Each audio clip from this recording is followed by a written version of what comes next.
各位嘉宾，经过上午的精彩的新书分享，我们下午呢进入本次活动的第二部分，是跨文化艺术史的春季讲堂。今天的讲堂呢，我们有2位嘉宾分享。首先，我们有请澳门大学艺术与设计系特聘教授王卫东教授，我们带来他的讲座，题目是特别诗意的远方的清代，模拟艺术的灵魂。欢迎王老师。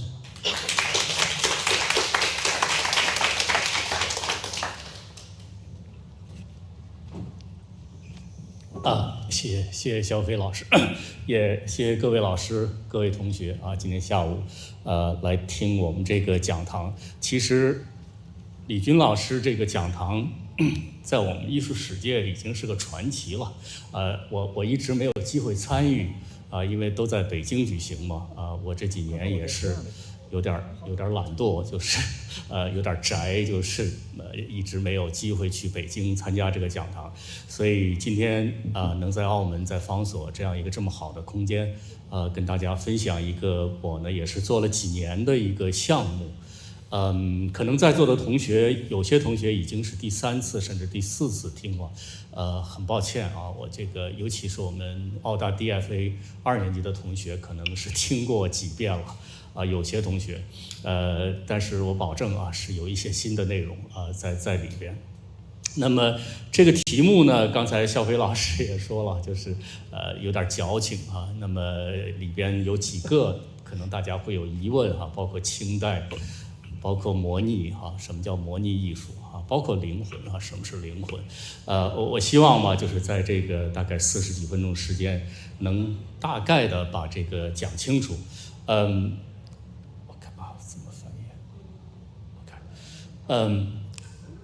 我们澳大艺术系的同学可能知道我用这个 PPT 的时候，这么多年都是用这个蓝色背景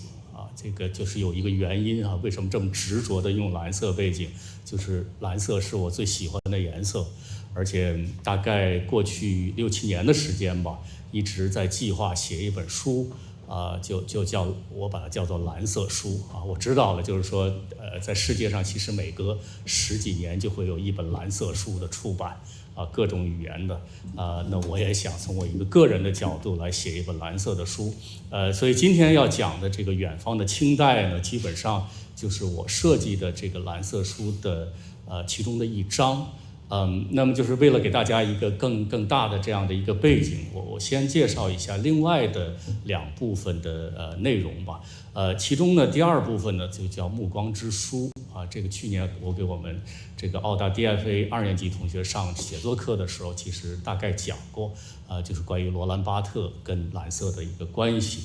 那么第3部分呢，就是起了一个也是一个很矫情的名字说好听叫诗意，其实很矫情，叫深蓝色海洋上的丹红浮标，是一个特别个人化的一章吧那么就是进入正题之前，我先给大家看一下，就是另外2章。这个当然大家在座的老师和同学都熟悉了，就是法国的思想家批评家罗兰巴特那么在1980年、81年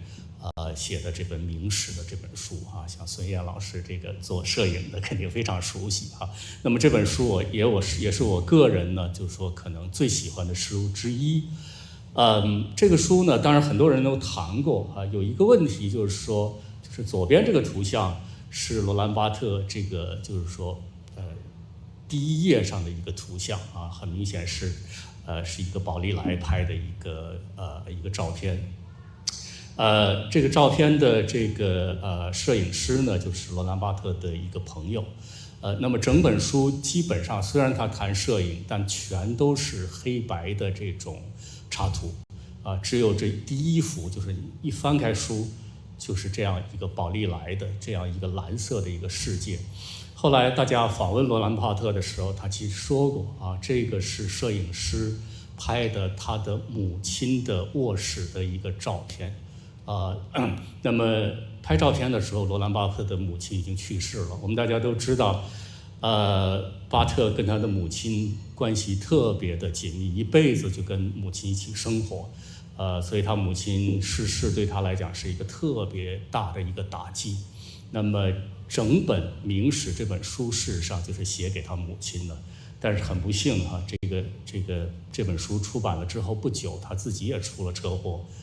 也就死掉了啊，也就去世了。那么就是回到这个照片，基本上就是大概是一个早晨太阳没有出来之前，或者是傍晚太阳要落山之前啊，就是说整个天空啊，整个的颜色变成一种这种深蓝色的时候。巴特走进曾经母亲居住的房间，但是忽然看到的只有空旷的一个床头，就是这样的一张照片，他放到了《明史》的第1页，就说为什么会这样啊？那么就是说，其中这本就我在计划当中，我不知道能不能写出来的书，就是要探讨的这个问题。那么另外一部分呢，就是说我就说的非常个人化的这一部分呢。其实是围绕着一张画来写的啊，就我们这个年代的人啊，50后、60后啊，包括70后早期的人会对这张画特别熟啊。这个曾经是这个世界上卖的最多的，就是被复印最多的一张油画，那么描写的场面当然就是毛主席去安源啊。当然这幅画的这个创作的这个年代也是我们这个后来文革开始的这个年代，所以这幅画呢，在整个60年代、70年代传播特别广在国内，通过各种形式版画、油画，甚至在有些城市，尤其是小城市就是现在我们说的5、6线、7、8线城市，甚至会在城市的那个唯一的广场的这样的，会给它做一个特别大的一个壁画。因为我自己是来自东北的一个8线的小城市，是吧？所以我大概印象当中，就是说有记忆之后的5岁到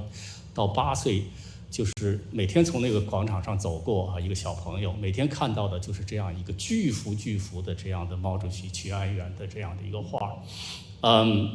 那么给我留下了一个特别深的这样的一个印象。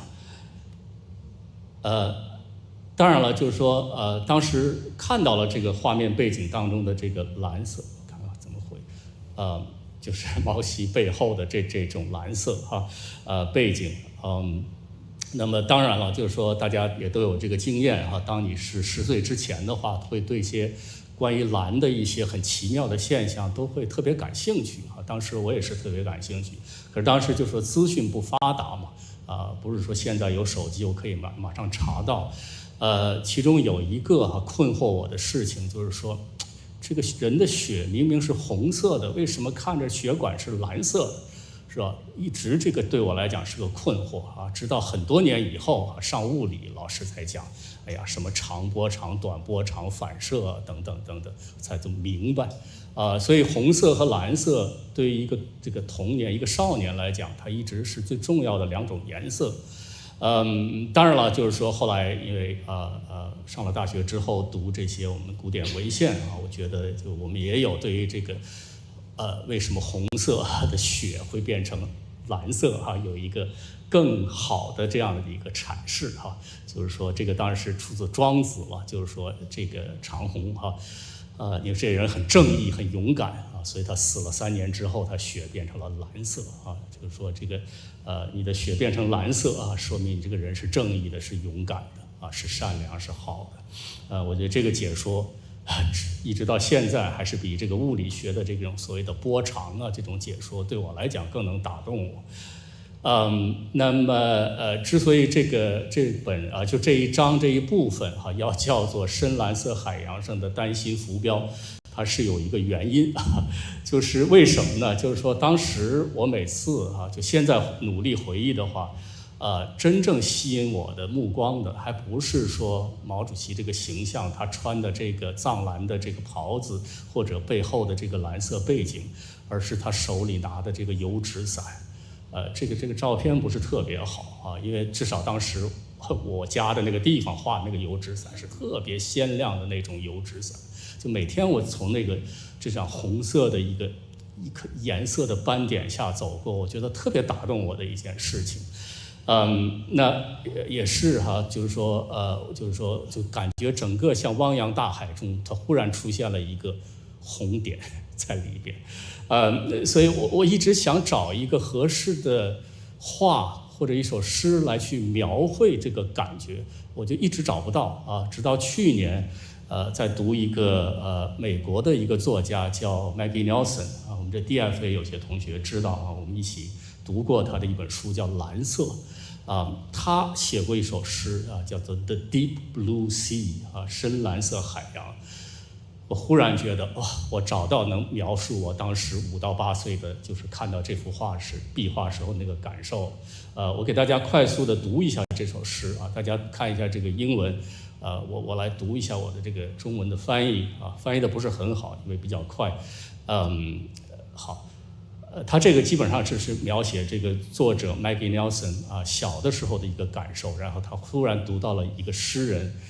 的诗啊，然后对他有一个启发。他就说当我比现在矮小，我知道一个核心，一件坚不可摧的事情那里有山，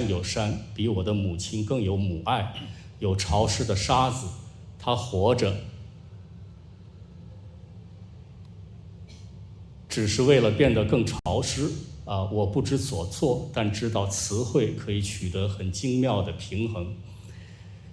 当我读你诗的时候，我喝下雨水，我坚持己见，并让哭泣在我这里生根，有风加速间歇，直到我被吹干，完全暴露在外。这是真的。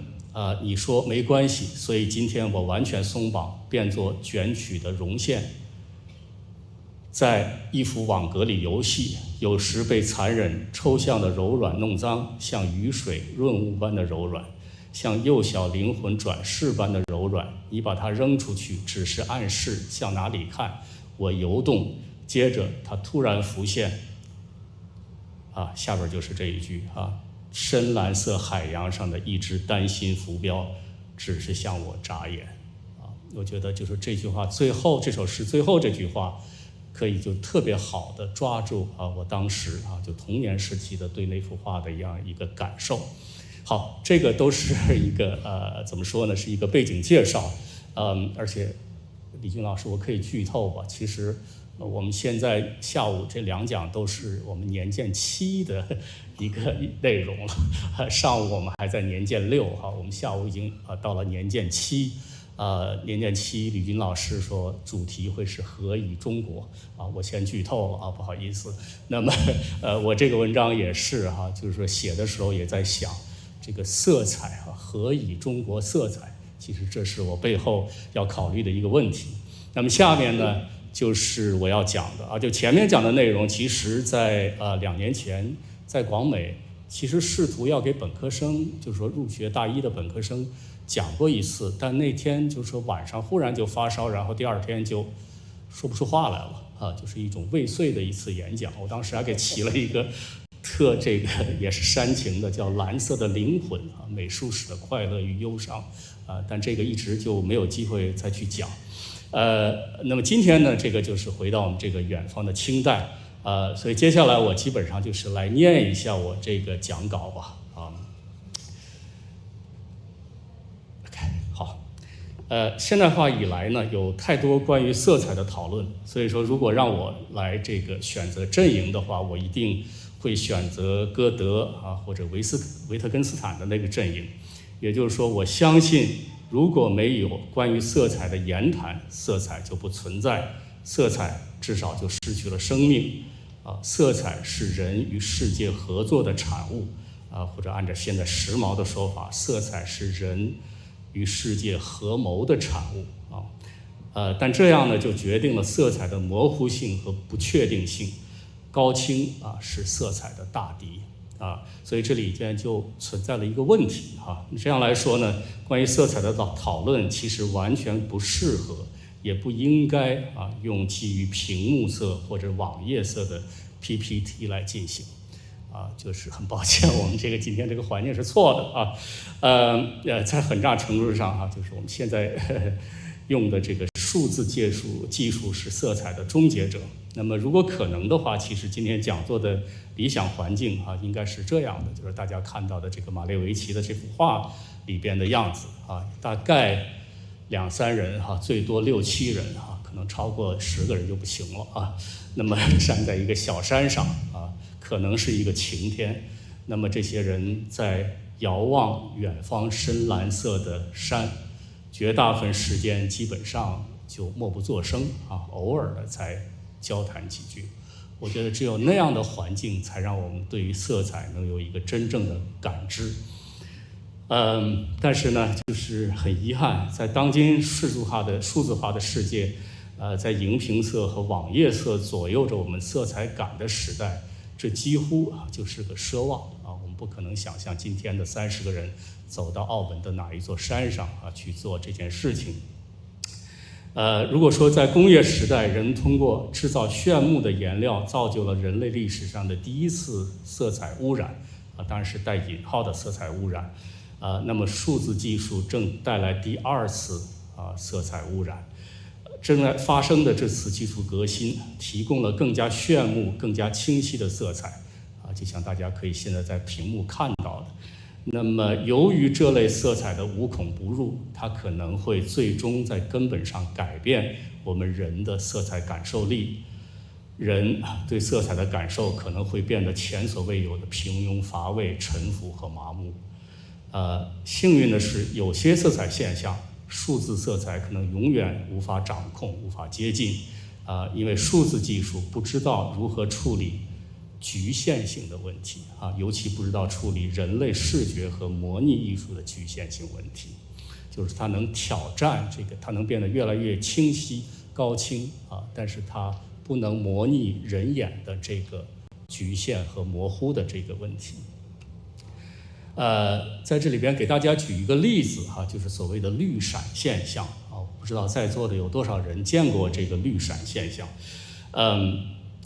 通过这个例子来给大家说明一下，就是看似耀武扬威、信心满满的数字技术，在处理某些色彩现象时，为什么会显得束手无策，或者用力过猛？那么这个绿闪就是给大家看一个图吧，就这样它一般是发生在一个晴天的黎明或傍晚发生在太阳升起或落下的几分之1秒内的时间里它通常发生在海上但也见于陆地，前提是你需要隔着很远的距离来遥看据说如果你有幸见证过这绿色的闪耀，你的想法和别人的想法就会突然暴露无遗，就忽然想明白自己在想什么，而且你也知道周围的人在想什么你的命运因此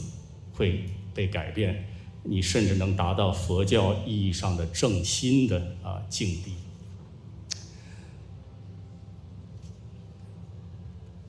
好，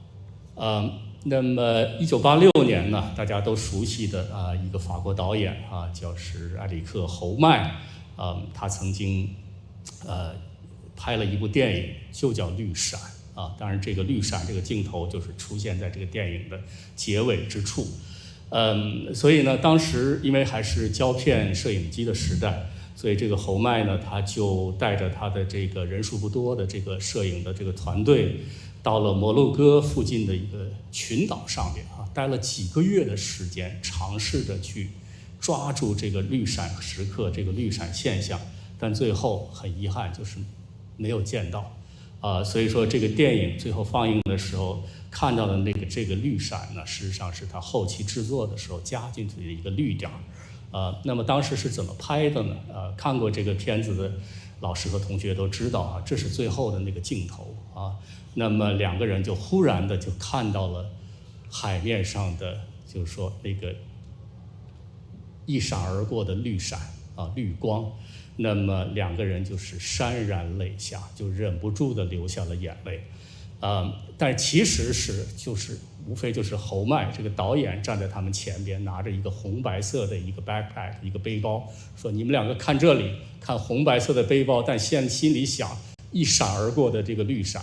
2人真的就进去了，心里一想到这个绿光的时候，马上泪就流下来了啊！这个在 YouTube 上其实可以看到一个很好的一个采访，就是他们这个非常奇怪的这样的一个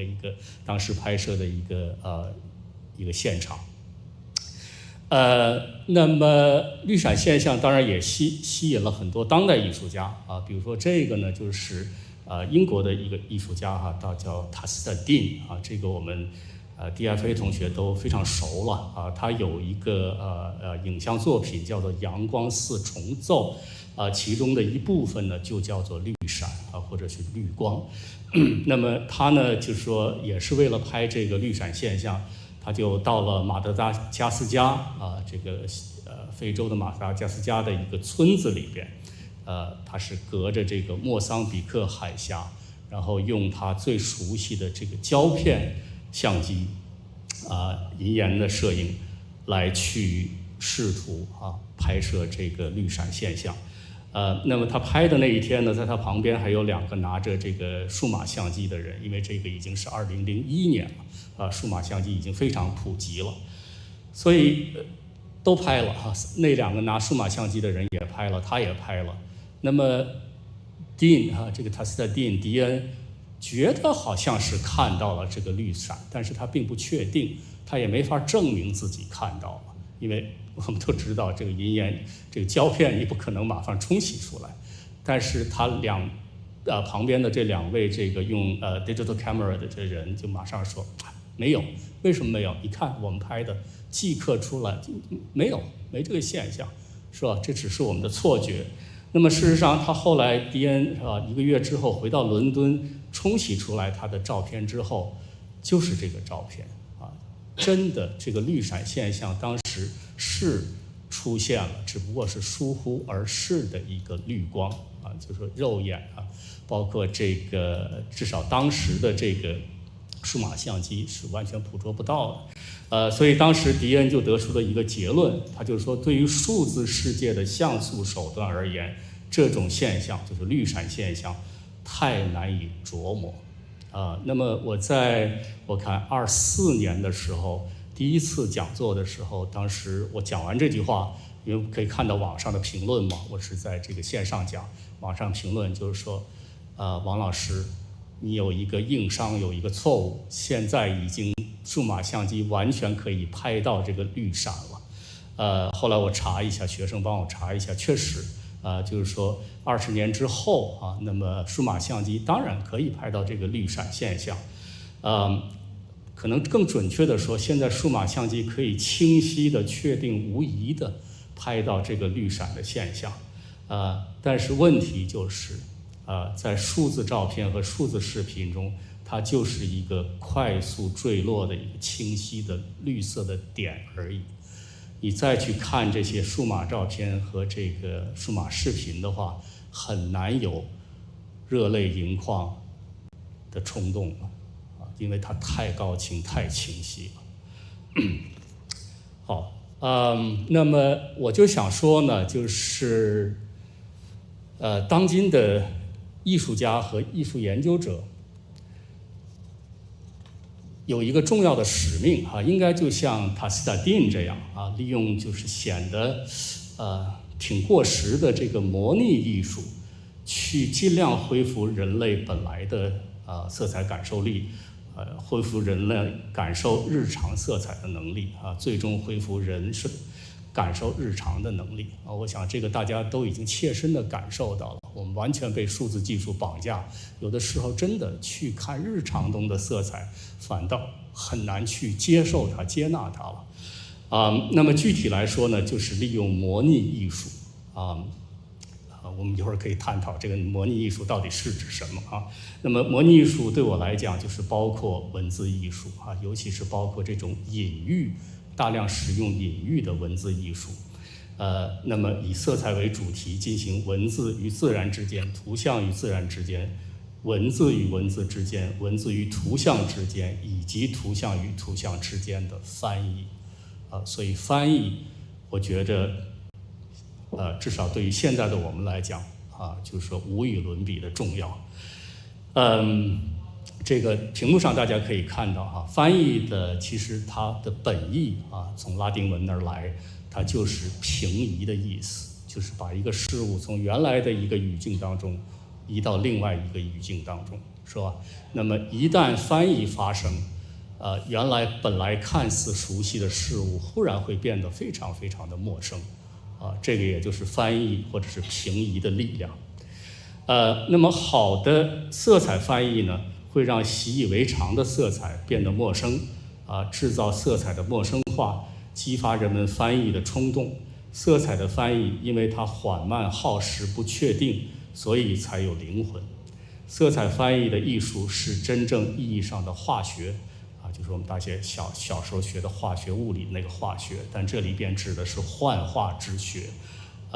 在当下被数字污染的世界里，我们急需去实践这类化学。所以下边呢，我基本上就是给大家展示的我这2年做的几个化学实验幻化围绕色彩进行的幻化实验。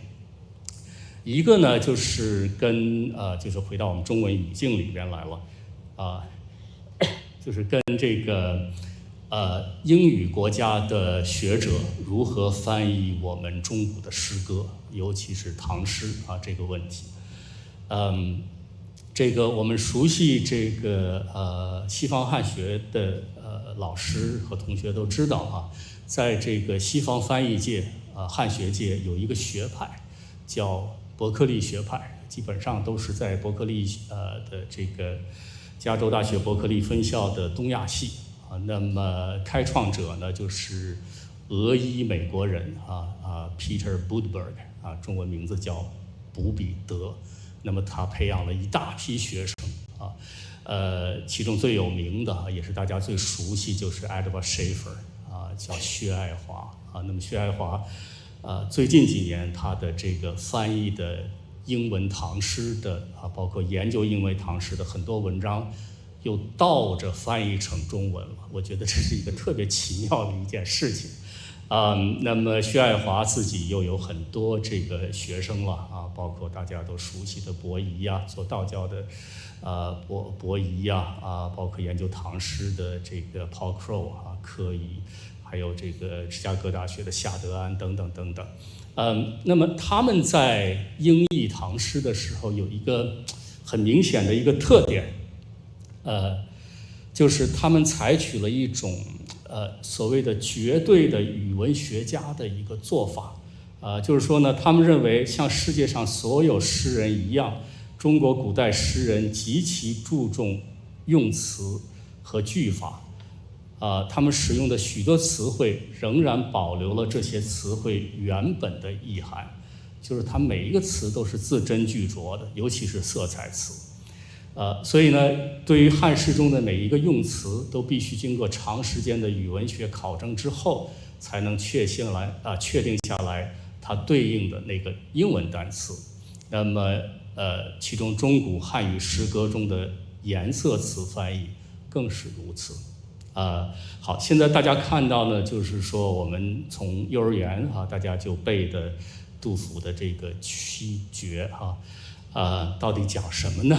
两个黄鹂鸣翠柳，一行白鹭上青天。说窗含西岭千秋雪，门泊东吴万里船。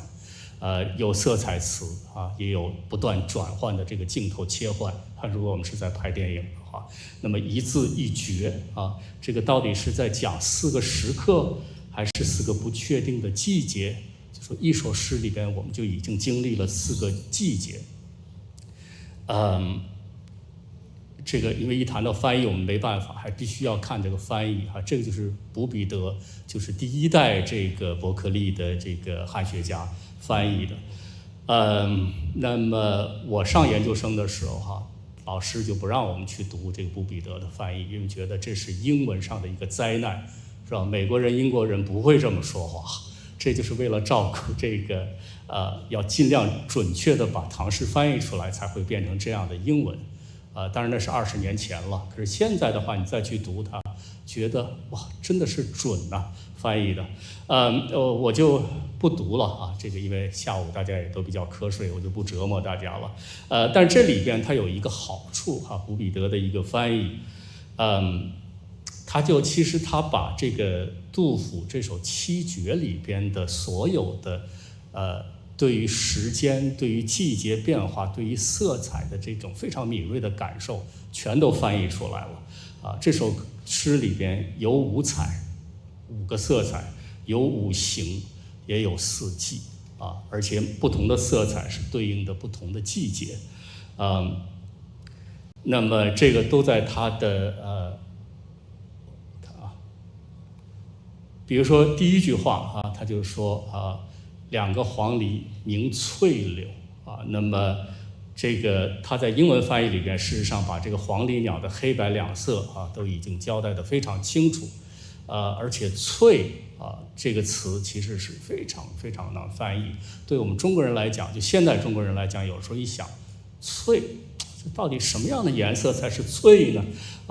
那么其实呢，就是在唐代的时候的这个大家说翠的时候，大家会想到2种动物，其中的一种动物就是翠鸟。我本来好像有个照片就是翠鸟那个样子，大家就会可以想到。所以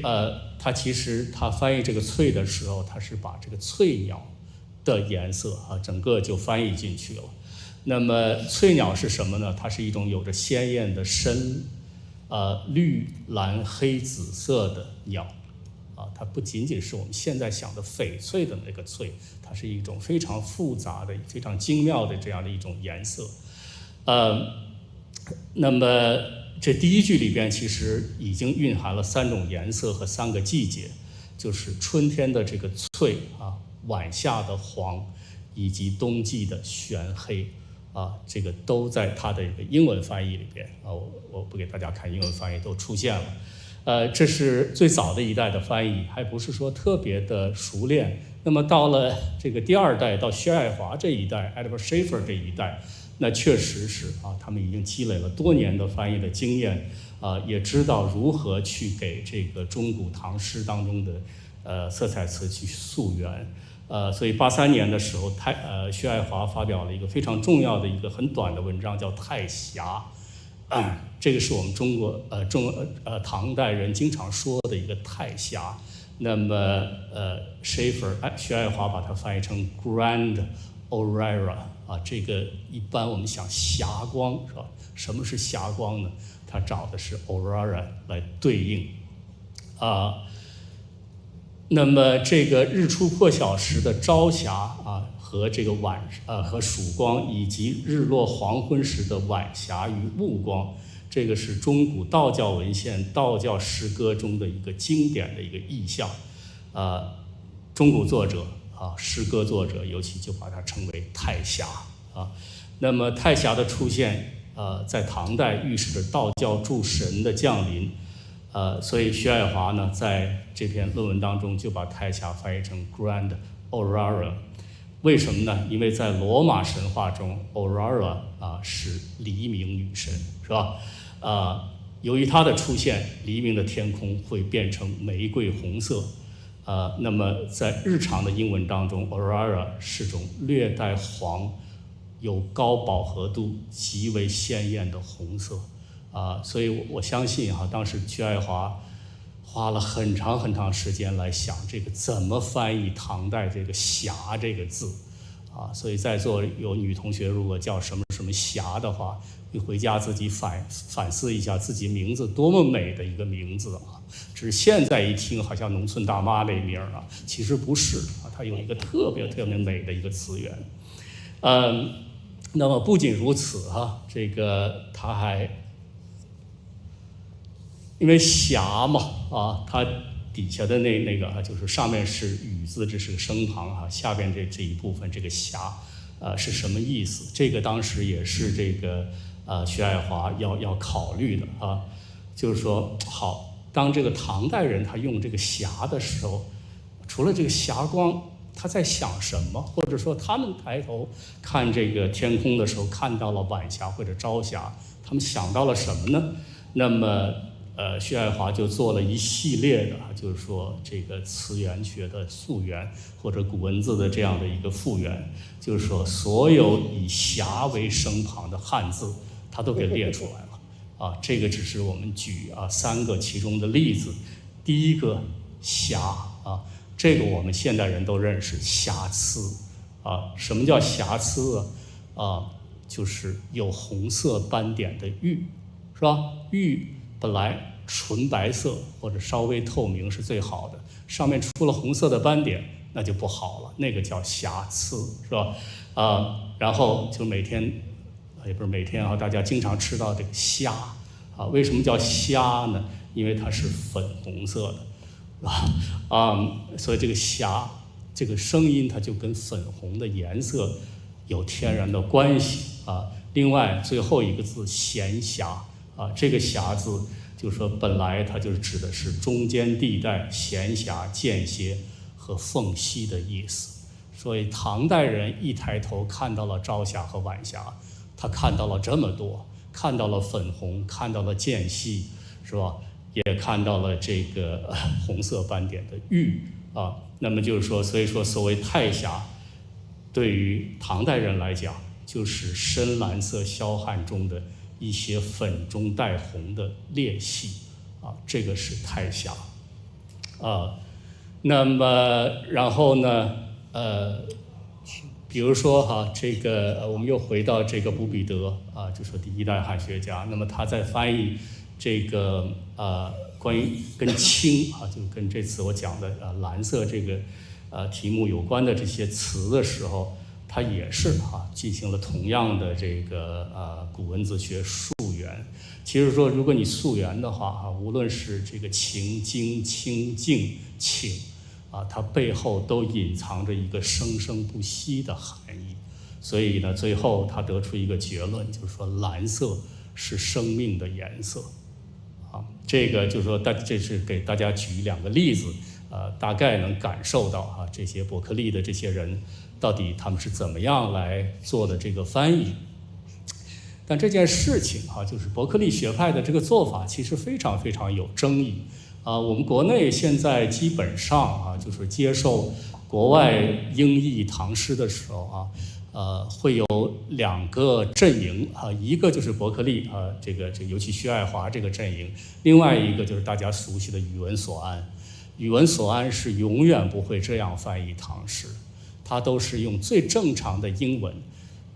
来去翻译这个唐诗那么在2016年的时候，在普林斯顿有一个汉学的一个会议，其实就发生了一场争论那么其中呢就是有来自伯克利的一个汉学家他就说这个现代中国人已经完全忘了自己本来的语言的意思尤其是色彩词的意思。那么就是因为我们西方汉学家，尤其我们伯克利人的这种翻译的方法，我们才把它恢复了原本的面貌。现代中国人所丢失的被西方汉学家招领回来了他当时他就是这么说当然了就是说底下的人有很多人去跟他争论这个问题，一会儿我们会谈到这些争论但是让我们来想一想这个人到底在说什么，这个汉学家他说的对不对就是说好，让我们假设真的存在有这么一个以汉语为母语的这样一个人群，其实我还是挺怀疑的，因为大家是吧来自各地全国各地因为至少在我写作的时候，我是带有强烈的这种北方人是指东北人的那种感觉，是吧？那我们广东的同学就更是了，就是说你会被粤语强烈的影响，所以以汉语为母语有这样的一个人群吗？我是稍微有点怀疑。但是我们假设存在这么一个人群，就说好，如果有这样一个人群，那么这样的一组人要怎么样有意义的去回应这样的一个声称就上面这个声称，其实这是完全取决于我们如何理解世界。如果我们采用这个中国 versus 西方，或者是现代中国 versus 古代中国这样2元对立式的，或者叫做原教旨主义的态度，那么我们的回应肯定就是决绝的，甚至狭隘的，甚至是偏颇的。我们就会说胡扯纯属无稽之谈。我们中国人怎么会不明白中文，对吧？但是呢，如果我们保持一种反讽的开放的态度，认为人类对所有语言，尤其是词汇的理解，都是历史性的、暂时的。过去的理解总是会被所谓的母语者遗忘，但又会凭借某些偶然事件或机遇得到恢复。那么上面这个声称就变得意义非凡。它促使以汉语为母语者主动去探索汉语颜色词的古老词源和词义演变史，去切身体验美国的这个文学家爱默生的一个说法，就是体验一个什么呢？色彩词曾经的灿烂的图画。就每个色彩词，它在诞生的时候，它都是一幅灿烂的图画，只不过是用着，它就变成了一个石化了的诗啊，这是爱默生的一个说法。那么就像陆地的石灰岩由无数块的微生物外壳组成，这些色彩词也曾经由各种形象或比喻组成，经过漫长的重复使用，早已失去了它们的诗意源头。当然，恢复色彩词被遗忘了的本来诗意的最重要机遇就是翻译。所谓的西方汉学家之所以能够招领回汉语色彩词的本来意蕴，正是因为他们必须去做词源学的复原工作，才可能将色彩词准确地平译成西方语言。那么对他们来讲呢，每翻译一个色彩词，就是在经历一次来自异域的考验这个对我们中国人从英文往中文翻也是一样每一次我们都是经历一次异域的考验。所以说呢，就是说刚才上面普林斯顿会议上做出这个声称的有点狂妄的声称的西方汉学家，其实他也需要意识到，一旦中古汉语色彩词经由翻译进入英语等西方语言，西方语言自身也得到了丰富，西方语言中曾经的灿烂图画也会因此得到复兴。翻译汉语色彩词促成了英文等西方语言中新的隐喻的形成。一旦进入翻译的进程何以汉语色彩这样的问题，最终一定会变成何以英文色彩、何以德文色彩、何以法语色彩的问题。好，我们看到了底下括号里就是当时在普林斯顿这个会上有一个最尖刻的一个回应。这人说什么呢？他就说莎士比亚的深刻难道只有在汉语翻译中才可以出现吗？然后没人接茬了，这个就不了了之了当然我们没法回答这个问题，至少现在因为各种原因我们没法回答这个问题。因为莎士比亚我们虽然有很多中文译本，但还是翻译的太少还是翻译的不够仔细但是呢我有一点我是坚信的，就是说一些传统中国颜色词和色彩的描写方式，一旦我们复原了它本身的诗意一旦我们带着这些诗意的色彩词去接近去观看西方当代艺术包括小说和诗歌，那么他们作品中的色彩注定就会呈现出不同的样子。所以那么剩余的时间里边呢，我又是做的几个实验给大家来看的其中呢就是我们从这个蓝色开始就是远方的蓝有一种说法就是刚才我讲座最开始也说了大概每隔10年就会有一本关于蓝色的书出版这个感兴趣的老师和同学可以去做个统计每隔10年有一个关于蓝色的书的出版。那么在英语世界里面，过去10几年最动人的蓝色书至少在我的这个心目中，应该是大家看到的这位旧金山作家叫Rebecca Solnit 索尔尼特写的如何沉迷或者翻译成陶醉者实践指南。那么在这一本书里边呢，它有一章就是探讨的这个远方的蓝这个大家在日常中都会有这种经验就是说所谓的远方的蓝，就是世界的边缘啊和深处的那种蓝色啊。这种蓝色和天空与海洋蓝色比呢，它是不一样的，对吧？它永远是看似消失的，但你又无法触碰到的一种蓝色，而且它这个蓝色比其他的蓝色要更蓝，也更梦幻啊。那么它是忧郁的蓝色啊，是几英里之外你才能看到的一种蓝色，是属于远距离的蓝啊，是远方的蓝啊。这个是索尔尼特的原话啊，这个不是我的话，我只是用汉语把它给说出来而已。那么这种蓝呢，属于远山啊，是种情绪的色彩啊，是有绝大时候是孤独和欲望的色彩。但是呢，它又不属于远山，它看似位于远山，但它不属于远山。其实它只存在于你这个观者和远山的这个大气之中，对吧？那么它是渴望距离的颜色，是渴望蓝色世界的这样的一个颜色啊。我相信大家其实每天只要是晴天的话，都会有这样的一个感受啊。那么这个是作者索尔尼特，因为他生活在旧金山嘛，每天要开车从这个桥上经过，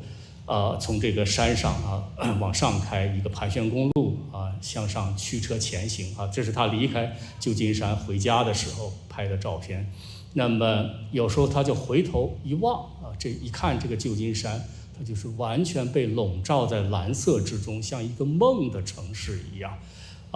那么你就忽然有一种我想生活在那个城市当中的一个感觉。虽然你其实半个小时之前就是在那个城市里面，但在那个城市里的时候，你并不知道这是个蓝色的城市，只是站到了远方，尤其高处，你才知道原来那是个蓝色的城市。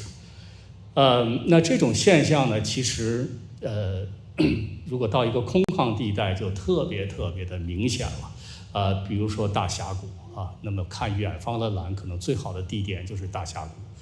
去过大峡谷的人都知道，尤其去带个小朋友去过大峡谷的时候，你会有一个特别奇异的一个体验就是说一到了这个悬崖边上，是吧？大人全都感叹，很深情的遥望着远方的蓝，小朋友一点感觉都没有，是吧？他就趴在前面这个地上玩石头，是吧？玩化石，玩叶子等等，他不知道看远方的蓝，对吧？基本上他要观察在地面上的青草黑蚂蚁、白石块、红色的树叶等等。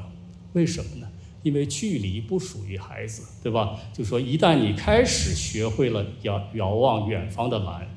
那就说明你就不再是个孩子了。所以下次大家可以带小朋友去做个实验看是不是真的。如果这孩子真的凝视着远方的蓝，有点吓人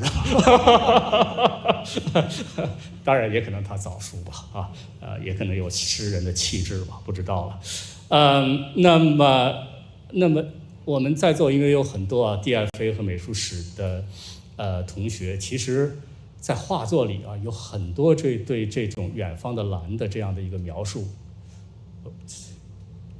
剧透当然最著名的就是索尔尼特和刚才我们看到那个远方蓝，其实就是达芬奇的一些画作中背景当中的那个蓝色世界前景是人物，然后背后是一个远方的蓝。那么也是刚才我们看到了已经看过的这个马列维奇的这个农民这幅画里边两个农民在远眺的那个世界所以假设我们如果能够走进这个画作里边，可能我们是先是看到的这个绿树青草赭色的山峦等等有人或者没人的房子，一直走到了那个蓝色的世界里边。那么走得越远，这个世界变得就越蓝所以对于这个远方的蓝或者远山的蓝很多艺术家都进行过描绘再给大家看几幅照片一个呢就是美国的这个女画家乔治亚·欧吉夫啊，这个我们知道有很多 DFA 的同学非常喜欢他。那么他1930年开始就经常的去新墨西哥州去旅行，因为他太热爱这个叫碎石山，我们中文翻译成，所以后来40年他就在那儿永久的定居了。他就说，我这一辈子如果就只画这个钻石山，远方的蓝色的钻石山，我这辈子就足够了活的啊。所以这个山就最后他定居之后，就是成了他生活世界的一部分啊。他就把这个碎石山叫做完美的那座完美的蓝色的山啊。然后呢，欧吉夫呢也会这个定居之后，他就买了这个房子，对吧？他经常就会顺着梯子爬到这个房屋顶上啊，一坐就是几个小时，看着山崖随光的不断变化，改变着颜色，直到最后退去这个山整个就消失了。然后他经常向他的客人吹嘘说：“你看我有多美的一个后院经常这样吹嘘。那么当然了，很多画作其实表现的就是这样的一个场景。那么欧吉夫他有一个名言，他就说：“这是我自己的山它属于我，就是远方的那种蓝色的钻石山。上帝曾经告诉我，是否将它充分的画出来了，是否可以拥有它。”当然，就是说对于远方的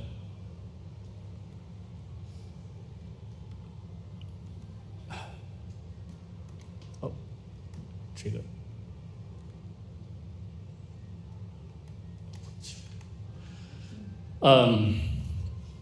这个远方的蓝世界当然也存在于我们的中国山水画当中尤其这个从元代以后那么很多文人画家从这个王蒙，比如说这一幅《太白山图》，到沈周其实他们眼中也都看到了这个远方的这种蓝色的山，那么也都远方的这些蓝色山也都进入了他们的画面。当然了，就是说下边这个就是我的一个猜测了，因为我们知道罗兰巴特他是思想家是作家，但他也画一些业余的这些小画。我相信他画的时候，他这个画的是远方的蓝只不过是他用另外一种方式翻译着达芬奇、马列维奇、欧吉夫、王蒙和沈周画作中的那个蓝色的世界。这是第一个那么第二个这个 PPT 有点问，叫魔法时刻好。前面我们刚才提到了英国的艺术家塔斯特丁和他的这个拍的绿闪。我们知道丁是伦敦人在英国生活的人都知道，尤其伦敦生活的人，就是说常年云雾笼罩那么后来呢，他就到了洛杉矶的这个盖提研究中心访问。我们知道这个盖提LA 洛杉矶是阳光灿烂所以那么迪恩到了这个南加州之后，他就被南加州这个明亮的天空吸引他就说：“哎呀，我一定要创作一系列作品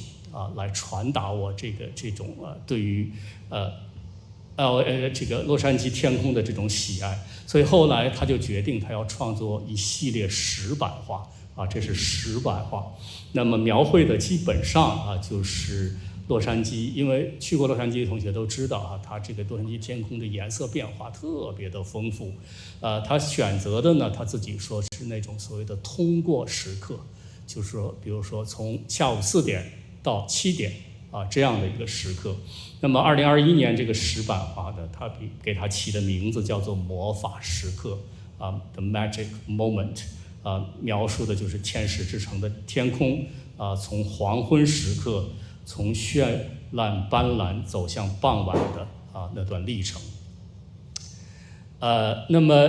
事实上他在创作这个石版画之前，他已经用文字来描绘过这个魔法时刻大家看着屏幕我来读他这个我的翻译我就不读他的英文原文了。他就说，知道色彩是光的杜撰，是成长中最让人震惊的事情之一。目前为止，极具物质属性的这个事物，只不过是个反射，指的是色彩。在黑暗的覆盖下，没有任何一个事物可以保持它的颜色。要理解所有这些，即便对我这成人的思想，都是件可怕的事情。不过，这目光里，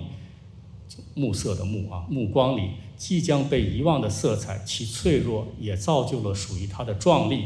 当色彩与夜晚交汇，一刹那间，所有事物都达到了高潮。世界如光亮的金属，流淌的香金般闪耀。天空高悬，好似厚重的肢解，细节不再重要，事物失去了焦点，因疏忽而逝的光环，最乏味的窗户都在熠熠生辉，甚至街灯都带上了通常并不属于它们的光亮。之后你会兴奋又紧张地看到，这生动的世界由于夜而慢慢褪色，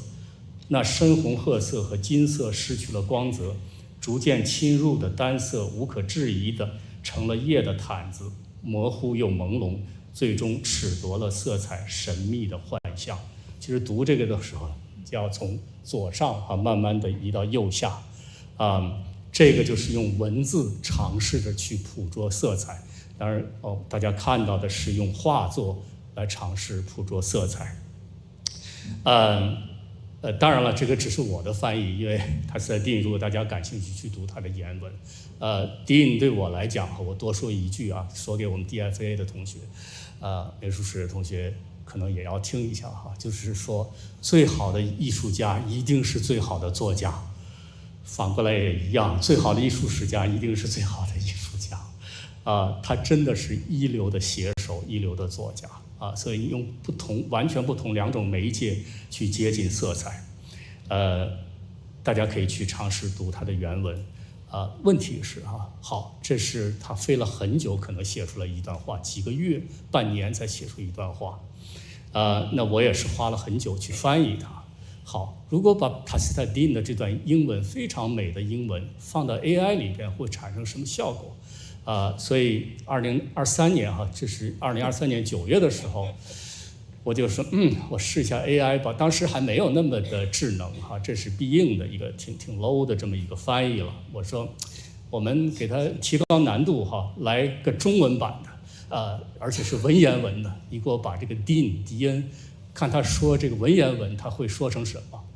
结果就成这个了，是吧？我就不读了，这没法读知色者光之虚也，对吧？等等，特矫情是吧？特装腔作势，特别的装腔作势是吧？大家可以迅速的看一下还是挺搞笑的。那么这个就是说这种语言就是说比如说，然后你经视这个生动的世界，渐渐被夜里呜这个不知道是在说什么。青铜黄金失光使单色变为夜毯，融融复模糊终非色之秘错觉，特有学问，感觉到所以我们怎么来说，怎么评价这个 AI 翻译呢？就是这种快速的 AI 翻译，即时的翻译那么一个这个德国的这个批评家叫做斯蒂耶尔他有一个特经典的一个形容，他就把这种我们 DF 同学、美术史同学都知道读过这篇文章，他就把这类文字叫做 mean text 这个 mean 是吧？就卑鄙、特卑鄙的一种文字是吧？一种平均值浅陋的卑鄙的文字。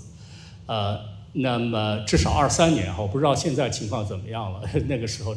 就说很多 AI 生成的是平均值的图像，平均值的卑劣的文字，浅陋的图像等等等等，所以这是 AI 的这样的一个产物。那么好，下来是我们喜欢不喜欢？现在其实我是被这种特卑鄙的文字所包围了，对吧？我知道现在很多同学写文章会利用 AI 来帮助自己一下，很多编辑因为每天要审300篇稿子，很多编辑也要放到 AI 里说，你给我来写个评审意见是吧？ AI 整个就我们被它给裹挟了所以在这样的一个大环境下我们应该做些什么可能能做一件事情，就是说我们回到色彩我们可以用传统的中国色彩的描述去走进这些当代艺术中或者传统艺术中远方的蓝，以及刚才我们读到的迪恩的魔法时刻。刚才那段话因为我只是读了，没给大家屏幕上看出来。其实最后那段话他说的非常重要他就是说前面这把就是说金光闪耀那么忽然慢慢的天空暗下来了然后按照他的说法说，逐渐侵入的单色无可置疑的成了夜的毯子，模糊又朦胧，最终褫夺了色彩神秘的现象。所以这里模糊又朦胧的夜的毯子他在说什么呢？其实我们翻译成一个科普的一个表达，就是薄幕现象，是吧？这是一个捷克的一个科学家发现的一个现象，发明的一个术语，叫蒲金野我们也叫它蒲金野现象。基本上就是说，在进入黑夜之前，有那么一段时间，大概有1个小时的时间，就是说整个世界，这个当然了，是在这个没有光照的前提之下。现在我们很难体会到有这种体验，除非你去到一个山里，没有这种人造光的情况下会体验到，就所有的世界被笼罩在蓝色当中了，对吧？那么慢慢的这个蓝色也褪去，然后黑夜才来临，是吧？这个就叫做薄幕现象，或者是蒲金野现象。那么薄幕呢，就是这种现象可以发生在黎明日出之前，但典型的薄幕是日落到暗夜出现的那段时间。此时世界基本上变成了深蓝色的近乎蓝黑的单色世界。在晴朗的白天只可以远望的远方的蓝，在薄幕时分变得特别的浓重走向人们，弥漫在人们的周围。在以数字技术为代表的当代技术出现之前的社会即便是在有一种说法叫做蒸汽朋克，我不知道大家知道不知道这个就是对19世纪社会的一个怀念，就是那些人怀念19世纪希望社会里边薄幕时刻通常都是最适合开始讲述和交换故事的时刻至少我们这个年纪的人可能还经历过傍晚了快吃完饭了时候，大家讲些故事吧这可能应该是人类已经失去的一种体验了。好，那么清理完这个薄幕现象之后，现在我们就可以用传统的中国的色彩描绘方式来翻译远方的蓝和这个迪恩的魔法时刻了这个是一个网上我找到我觉得拍的比较好的一个薄幕时刻。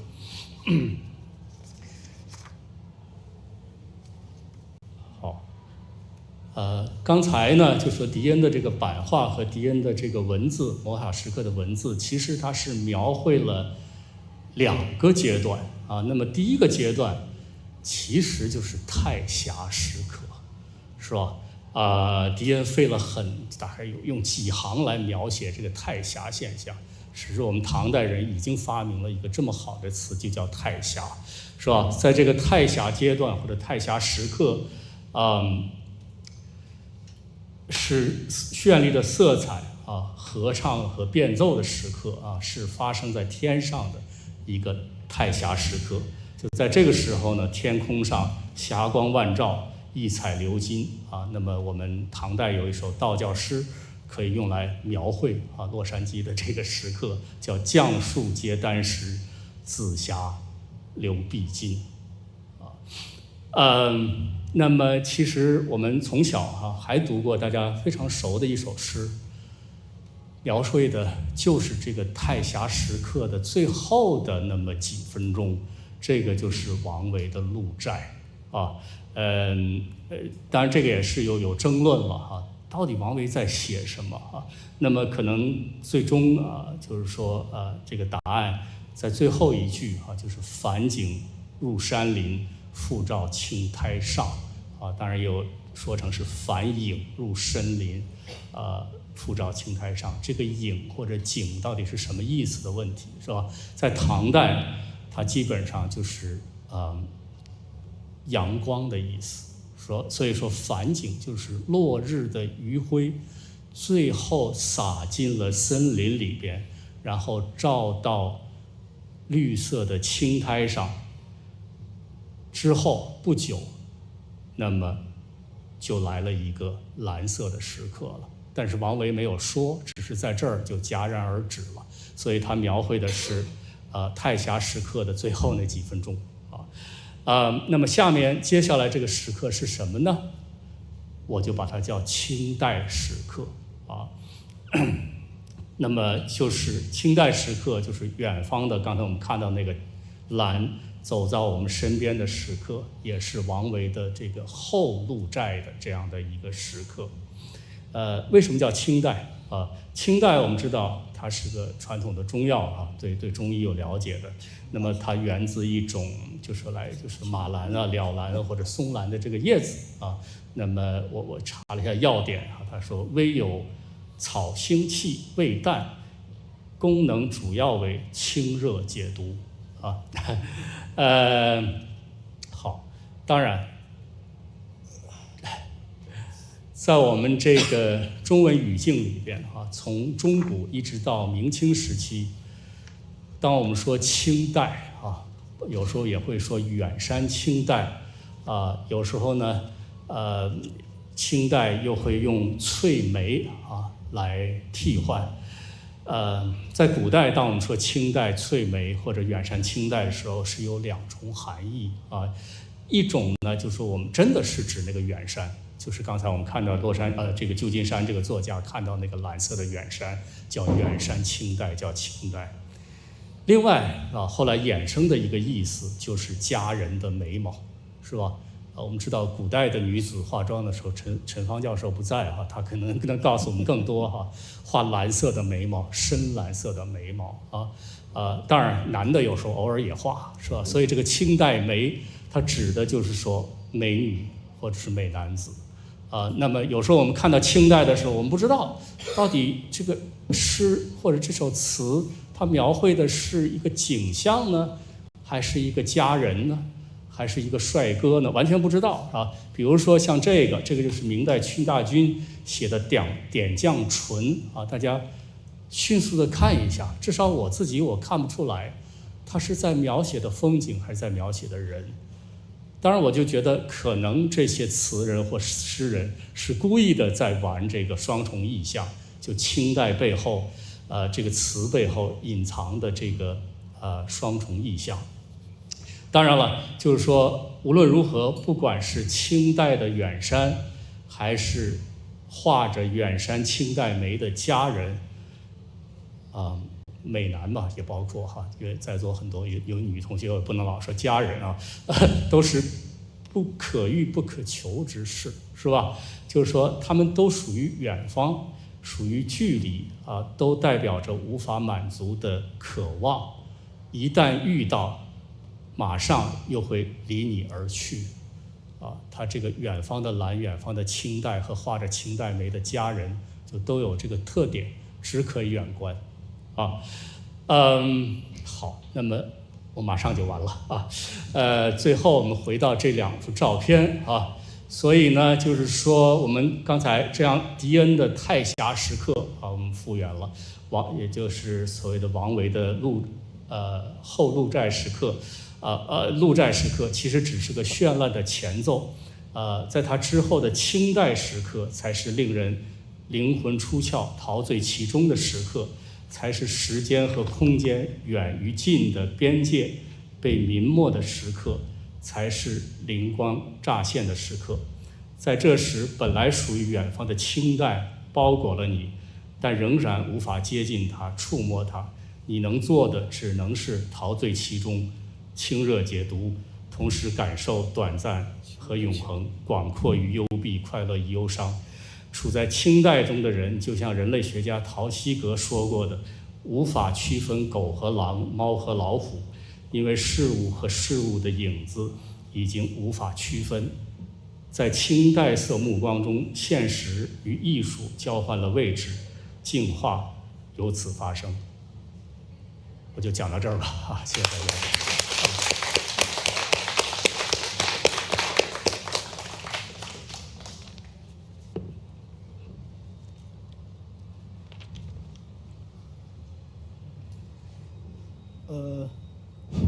谢谢王老师啊。其实要是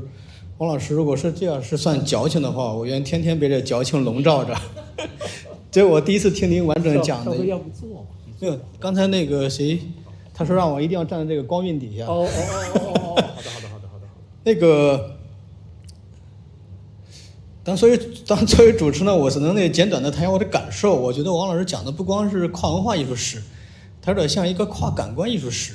它超越了身体的东西。而且我看它这个主标题就是模拟艺术的灵魂，这个让我，当然今天我还没有太多能力去做一个非常准确的总结，我需要回去好好消化一下。所以感谢王老师，我们还有20分钟左右，因为您是1个半小时。20分钟左右的话，现场的观众朋友有没有想提的问题？大概有2个问题吧。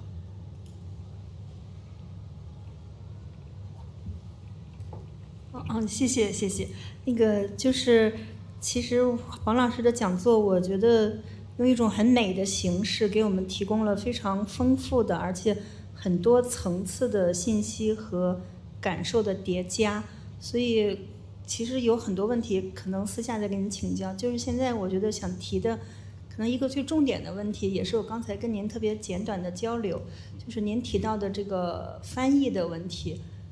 因为差不多11年前我是您的翻译者，就我当时想，这个豫东望是谁呀？为什么放着中文不用，非要用个英文写一篇柏拉图的论文，还让我这么累来给他翻译，还北大的博士都读不懂，翻译不出来，还要找中央美院专门学艺术的，我把我累得不行。后来我翻译完了之后，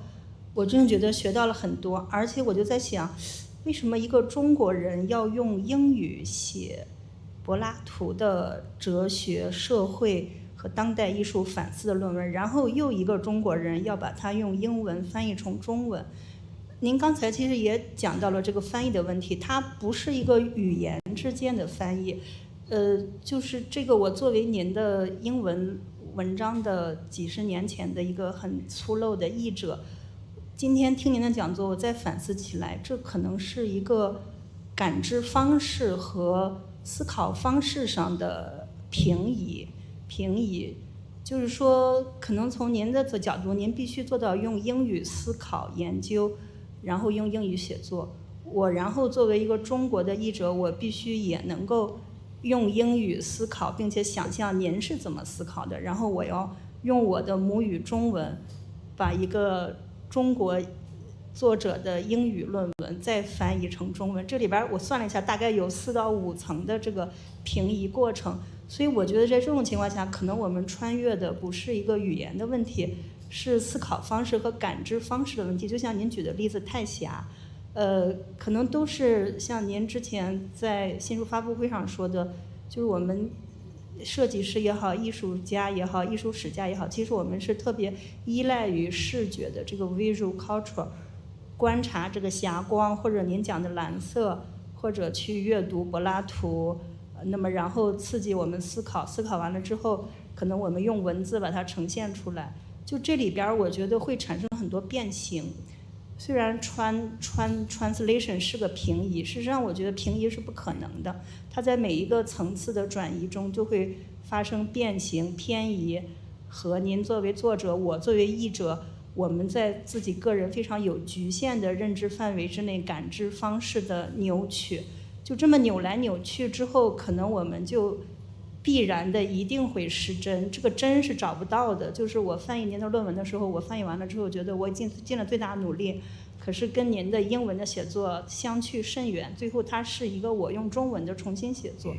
就是这就是一个非常遗憾的事情。就是您刚才说那个 lost 这个书名 lost，就好像是必然的，我们一定会迷失、丧失，这个扭曲或者是变形很多东西。所以在这种情况下，可能最后的核心问题就是这个真实是不存在的，或者它本身就是没有办法企及的。特别是像您举了很多例子，可能我们艺术家用色彩、用蓝色，或者用一个蓝色的山来表达我们的感知经验，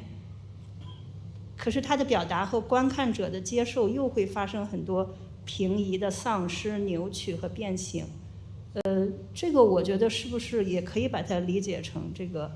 所谓的太狭，就是这个缝隙，是吧？这个缝隙，你比如说玉如果有瑕疵是不好的，那个活儿不干了，突然休息，这好像从做老板的角度这也不好。你不勤奋了，你不努力了，或者我们做翻译，不忠实于原文了，画家没有把感受传达出来，就是都是有很多丧失。这个可能是不是也能给像您说的这个理解成这种所谓的太狭的时刻，这种错误的时刻、丢失的时刻，这个东西，我个人感觉可能唯有在视觉艺术和视觉文化中，不管是设计还是绘画，或者是用文字呈现的对艺术的表达，可能多多少少能够触及和保留这个东西。但是就是第一，我想知道一下您怎么看这种丧失和扭曲。第二，就是您是不是觉得视觉艺术或者视觉文化产品能够多多少少帮助我们去回到这个必然丧失的这个真实中？它是不是比文字更直接吧？就是它更当头棒喝、羚羊挂角，它能让我们更直觉的去接近它。谢谢。好，谢谢海平。对，那个那论文就别提了，现在我都不想让大家看哈，那是污点。因为对于一个中国人来讲哈，英文确实不是母语，每次写都是一个真的太痛苦的一个过程了啊，所以这也是为什么我还是选择回到就是说中国的一个原因啊，总觉得讲中文。用中文授课写作是个更舒服的一个状态，但是呢，就是说，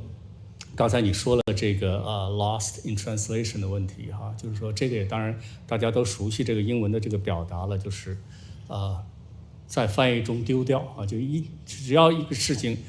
一经过翻译，就很多东西就会丢掉了，这个是没问题，它是个事实，对吧？当然，这个翻译这里边 translation 可以指这个狭义上的翻译，从一种语言翻译成另外一种语言。但是我们比如说，画一幅画，是吧？创作一个作品，它也是个翻译，所以我觉得它也是个平移，对吧？就是把无论是存在于这个所谓的现实当中的一个形象，或你脑袋当中的一个形象，你平移到一个纸上或者屏幕上去，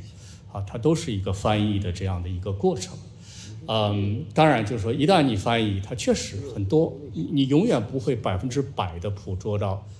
原来的那个东西。如果有那么原来的那个东西在的话，是吧？我觉得现在我们更要强调的可能是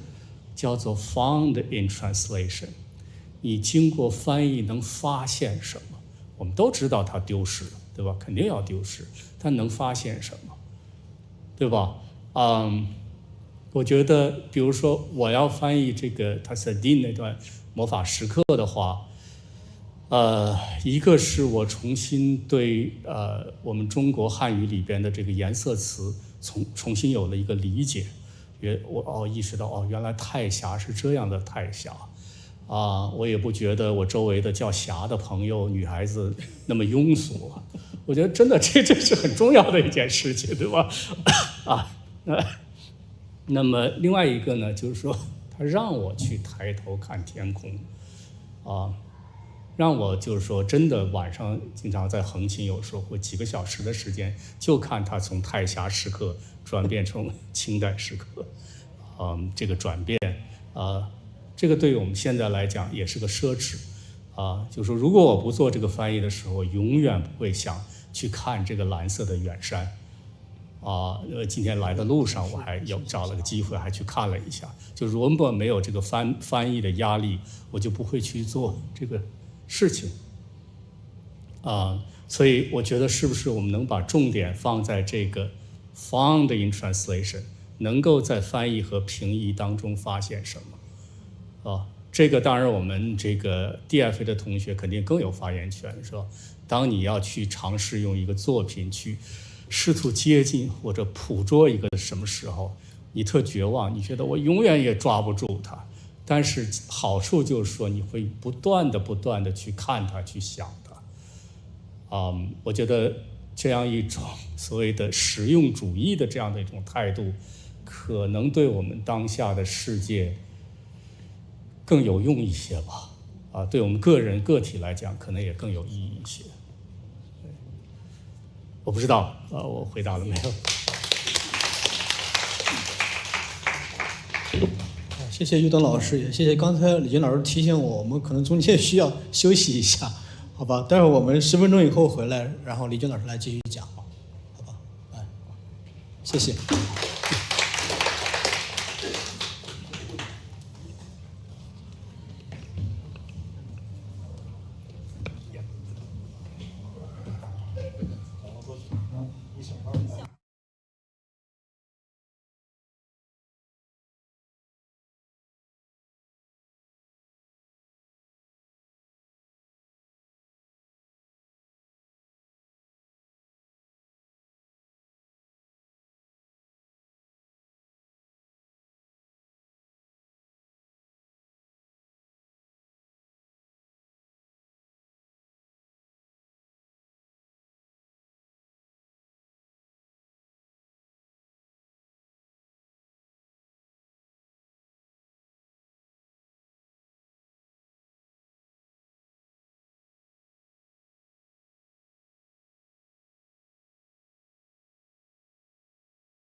那么也是我们今天下午春季讲堂的第2位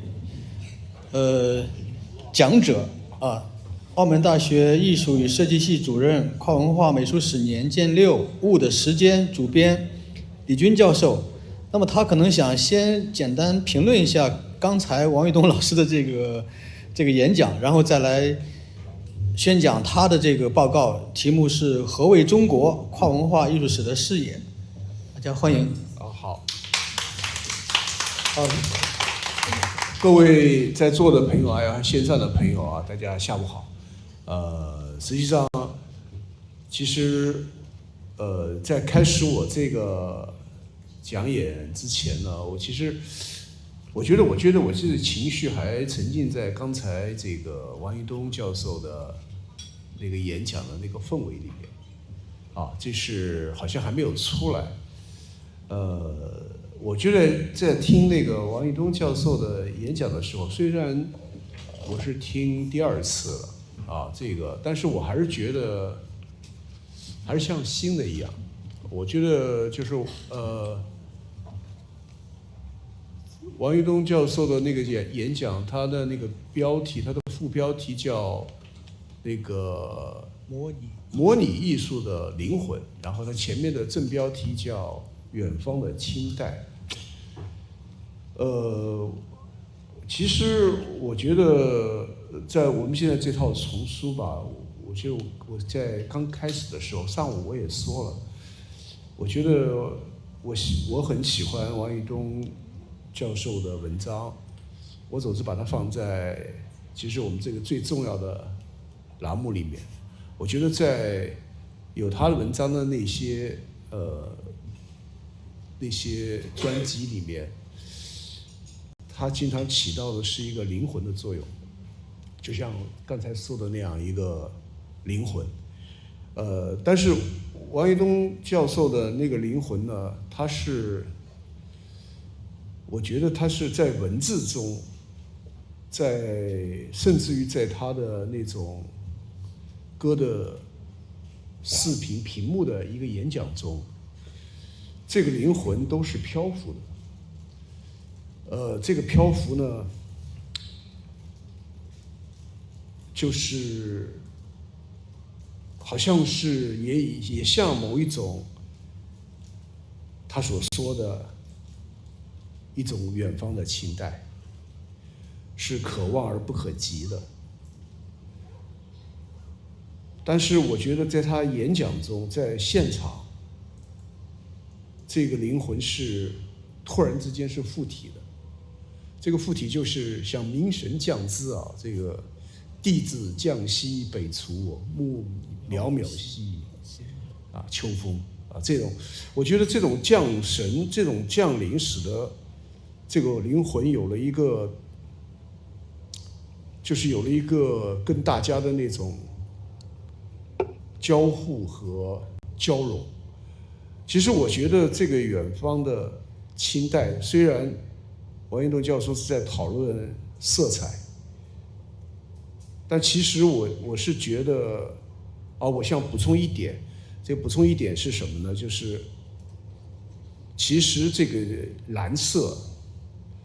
正好因为我自己做过那个关于达芬奇的研究，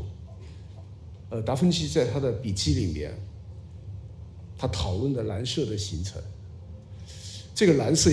我觉得可能也许大家通过我今天的我的一个评议，可能大概能看出我跟王一东教授的我们都是彼此欣赏，但是我们还是很不同。这个不同可能就是在于这一些领域里面，也就是说，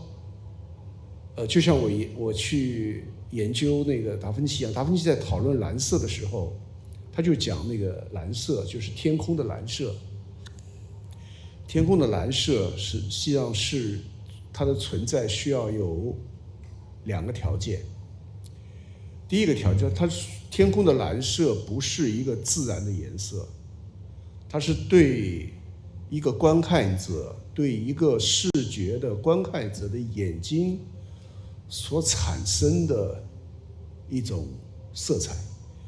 而这个色彩呢，它要满足2个条件。第一个条件是空气中有大量的悬浮着的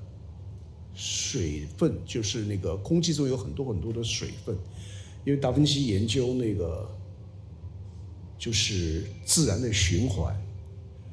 就是大海的波涛掀起来的那些海浪和浮沫变成了水汽，然后它们被风卷到空中，这个空中，然后它们又凝结成云，云又在一定的条件之下，它因为这个水凝结起来了，就变成了雨点，然后它会降临下来，就是变成雨。然后风是什么东西呢？风实际上不是一种好像我们觉得有一种风的这么样一个物体，它在从这个 A 移动到 B， 而是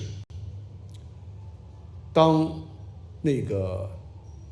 前面的那些水汽那个形成了颗粒降临之后，它会在空中形成一个空场，一个空白，它会形成一种张力，它会把周围的远处的这些水分子、水的颗粒会把它吸引过来。风就是这样一个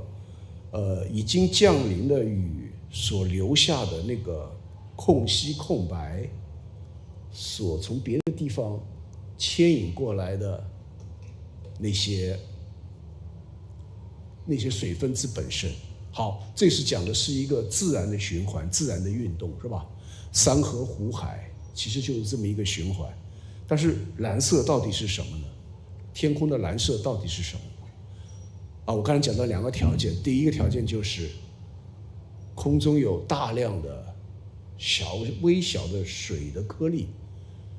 它们是有反光的，就跟波浪的波涛的那个反光是一样，阳光就是水光潋滟，就是这个水光潋滟实际上是水的那个分子，它阳光照射在那些水面上面，然后它会产生一个折射。当这个折射进入到这个一个观者的眼睛的时候，他会看到那个高光点，就看到那个白色的反光点闪烁的。我就想解释那个绿伞那么这是一个条件，但是仅有这个条件是不够的，它还需要背后是一个黑色的背景，它必须是一个黑色背景。所以也就是说，他所理解的蓝色的天空，或者我们会把它叫做是一个天幕。这个天幕之所以形成，是因为水中的大量的就是空中的大量的小水滴被阳光照亮，产生了对于一个观看者的眼睛产生了一个折射。所以当他这个人看到的时候，正好他看到了那个小水滴的那个反光，就那个高光点，然后无数的小水滴就形成了一个什么呢？形成了一个屏幕。这个屏幕就会变成蓝色，而这个蓝色的前提还有一个第2个条件，就是它背后一定是黑暗的，背后一定是黑暗的。也就是说，所谓的氢带，是吧？那个带和氢之间是这么样一种关系，也就是说背后一定是黑暗的。那么它就对于天空来说的话，实际上你穿越大气层就知道了，那宇宙是黑的。就是这是黑暗。如果说这个广大的那个宇宙是黑色的，所以它才会呈现一个屏幕，一个蓝屏这样的一个那么我想说这样的话呢，其实这个氢带也好，这个蓝色的天空天穹，实际上都是一个相互，就是一个观看者和这样一个物理条件的双方合作的一个结果。没有，也就是说这个氢带只是针对于观看者的。当然我们假如同时有很多人都能看到那个清代，因为我们基本上处在同一个位置上面，都是能看到清代。但是这个清代实际上是我们合作的结果。我想说这个，要补充这一点，想说明什么呢？我想说明，实际上我们生活中有很多很多的太狭时刻。我甚至于觉得，我刚才曾经在王一东教授的这个娓娓道来的这样一个叙述之中，我们大家都非常这很专注的、聚精会神的在听他的这样一个演讲的时候，我觉得在这个时候又会产生一个人为的一个太狭时刻。这个太狭时刻实际上就是我们共同创造了一个氛围，也就是说，它一定是双方的合作。也就是说，有了就是王一东教授的那些娓娓道来的那些言辞，以及他可能有光线，有那种自然中的光和它所导致的那一种折射，我们产生了这么一个氛围。这个氛围可以说是一种气氛，或者是一种氛围，往往是两者之间，也就是说，我们的观者和讲者之间是有一种情绪的交融的。那我想，可能最后我想说是，那个书可能也是这样。一本书啊，我写那个书的导论的时候，我觉得这是编书实际上是一个很辛苦的，甚至于很痛苦的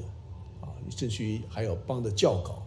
是一个很痛苦的。但是每时候我在写那个导论的时候，我觉得这也是一个太狭时刻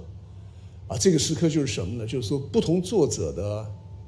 他们的讨论、他们的贡献、他们的观察、他们的洞见，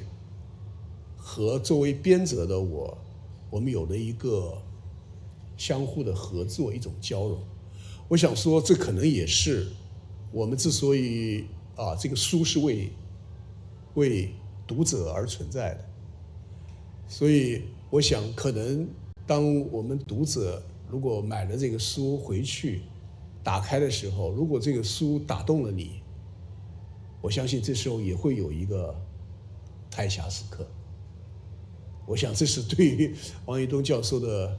这么一个演讲的一个延伸。所以我觉得可能对我来说，我就是一个就是说我想说，这个王一东教授他永远是这样，他在旁边绕着走，他永远不捅破那一层。而我呢，我跟他的差别就在于这个，我老想把它捅破，我想知道到底是什么东西。这可能是我们俩的差别，可能也是这个我们两个演讲的这个风格的差别就是说，那么下面我就进入到我这个话题就是说叫做何谓中国，这个叫跨文化艺术史的视角。其实这个也是一个冷饭了但是我们两位其实为了年鉴期我会重写这个今天所讲的那个内容，因为我也积累了一些新的感受，一些新的观察。但是很抱歉，我今天因为最近太忙，我没有时间去那个改写它，所以我拿的还是我以前的一个 PPT 这也是好几年前了。那么其实这个相关内容呢，我也在我这学期的课上跨文化艺术史研究里面呢，跟我们的同学也分享过所以可能也是带有炒冷饭的性质那么回到这个话题，就是实际上最近这几年吧，有一系列这样的书出版据我所知，就有复旦大学的教授那个葛剑雄的文集，大概是他的有一个文集的第9卷，就叫做《何以中国》这个我把它叫做《何谓中国》。还有那个这个社科院考古所那个2里头的考古队的队长许宏写过一部书叫《何以中国》，然后还有中央电视台的这个大型的纪录片，也叫《何以中国》。我觉得像这样的题目的很多了，越来越多了。我那个题目叫“何谓中国”啊，这个实际上跟“何以中国”呢意思是差不多的，但是我想跟他们的一个差别是什么呢？我想通过一个艺术的角度，通过艺术作品的角度和通过跨文化的艺术史的角度来谈这个话题。好，那么我就来展开这么一个话题啊。当然我这里面大概有3个问题，有3个主要的问题。这个第一个问题是我们要讲何谓中国，我们首先要对于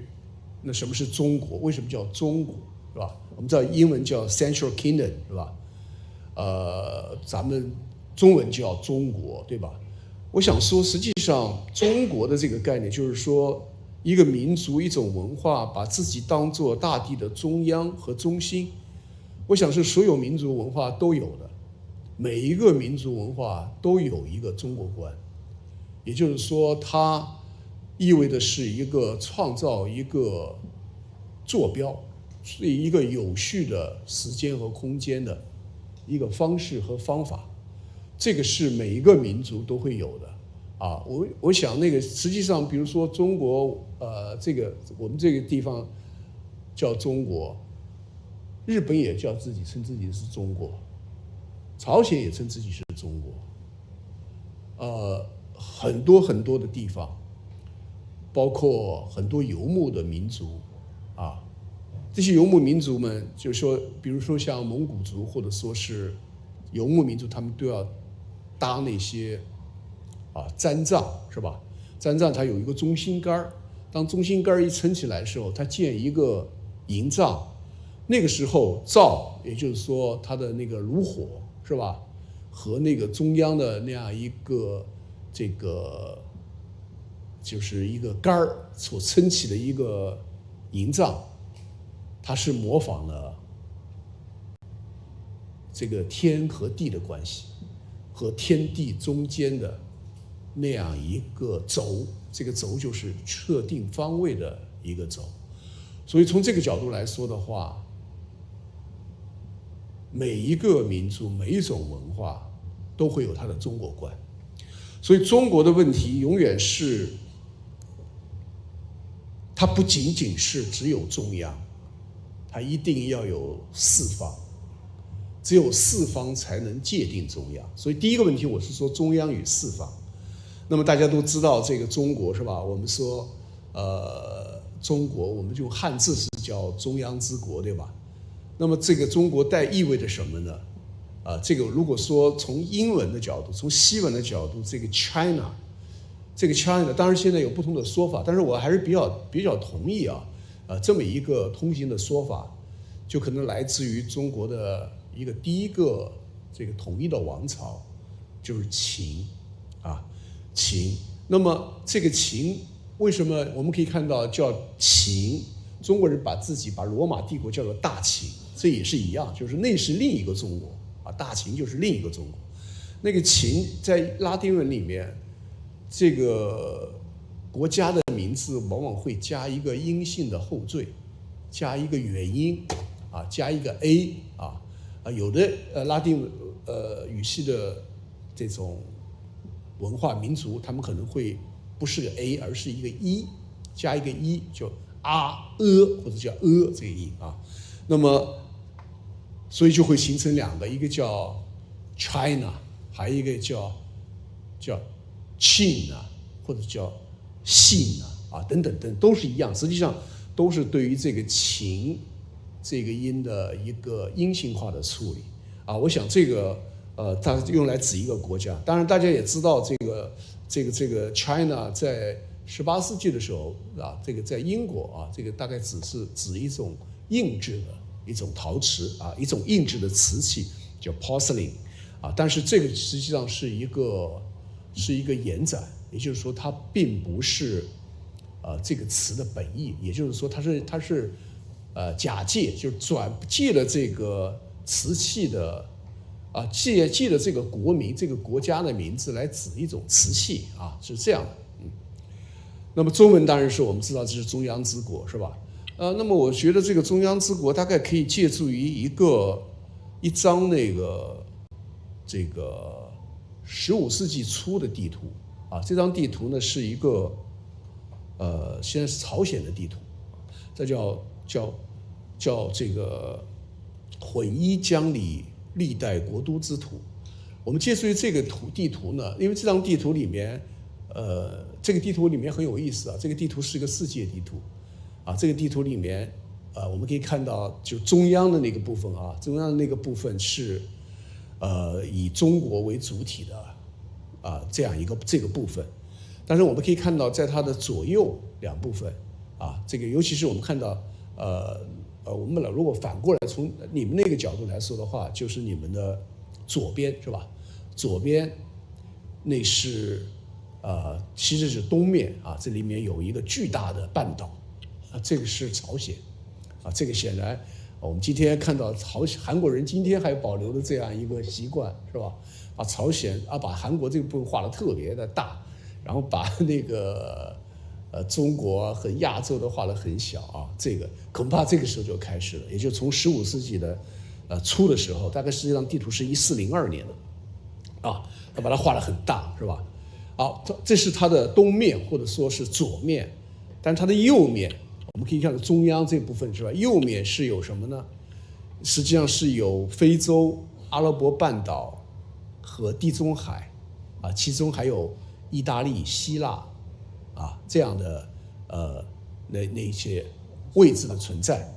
那么根据这样的，我认为这样的一个地图呢，是特别接近于可能古人心目中的中国。这个中国就是什么呢？就是说这个国家是位于大地的中央，然后在它的左边和右边都有这个世界的各个部分。所以大家要知道，就是说我们今天有时候称自己是东方，是吧？我想说这个讲东方的时候，实际上是借助了两个民族的眼光，两种文化的眼光。第一种眼光就是西方，因为他们把西方当作，比如说把欧洲当作中心的时候，那么他们就会比如说西亚就是近东，就是 Near East， 对吧？然后在巴勒斯坦那边那个阿拉伯巴勒斯坦那边就变成了中东，是 Central Asia。那么再往远处就是 Far East， 就是远东，对吧？那么这个里面东方，也就是说他们的观念里面，实际上是印度洋以东不是以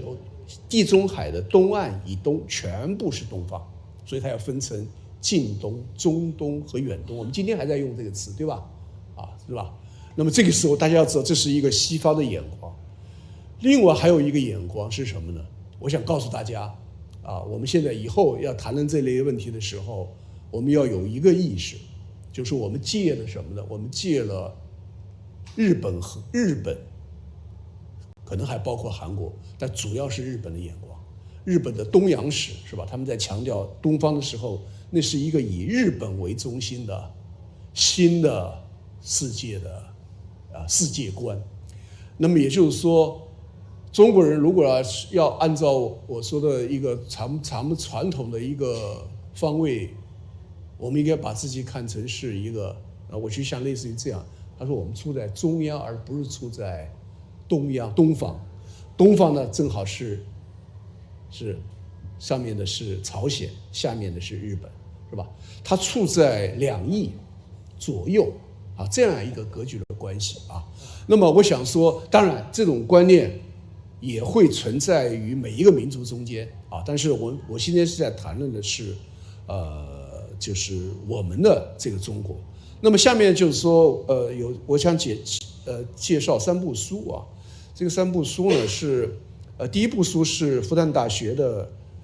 这个文史研究院的教授这是葛兆光他是一位历史学家。那么他呢有一部书叫《载资中国》这个那么下面我会讲，因为下面是有一个一个西周的一个尊啊，在那个叫何尊啊，这几年非常有名啊，在全国各地巡回展出啊，因为这个尊上面最早出现了中国的这样一个名字。那么第二个呢，就是我刚刚说到的许宏啊，他叫何以中国啊，他就讲是公元前2000年的这个中国是怎么形成的啊。那么第三部书呢是北大中文系李林教授的一部4卷本的书，叫《我们的中国》啊，其中包括了四卷书啊，《茫茫雨季》《周行天下》《大地文章》和《思想地图》啊。那么简单过一下，就是说那个对于许宏这个研究来说的话，就是说，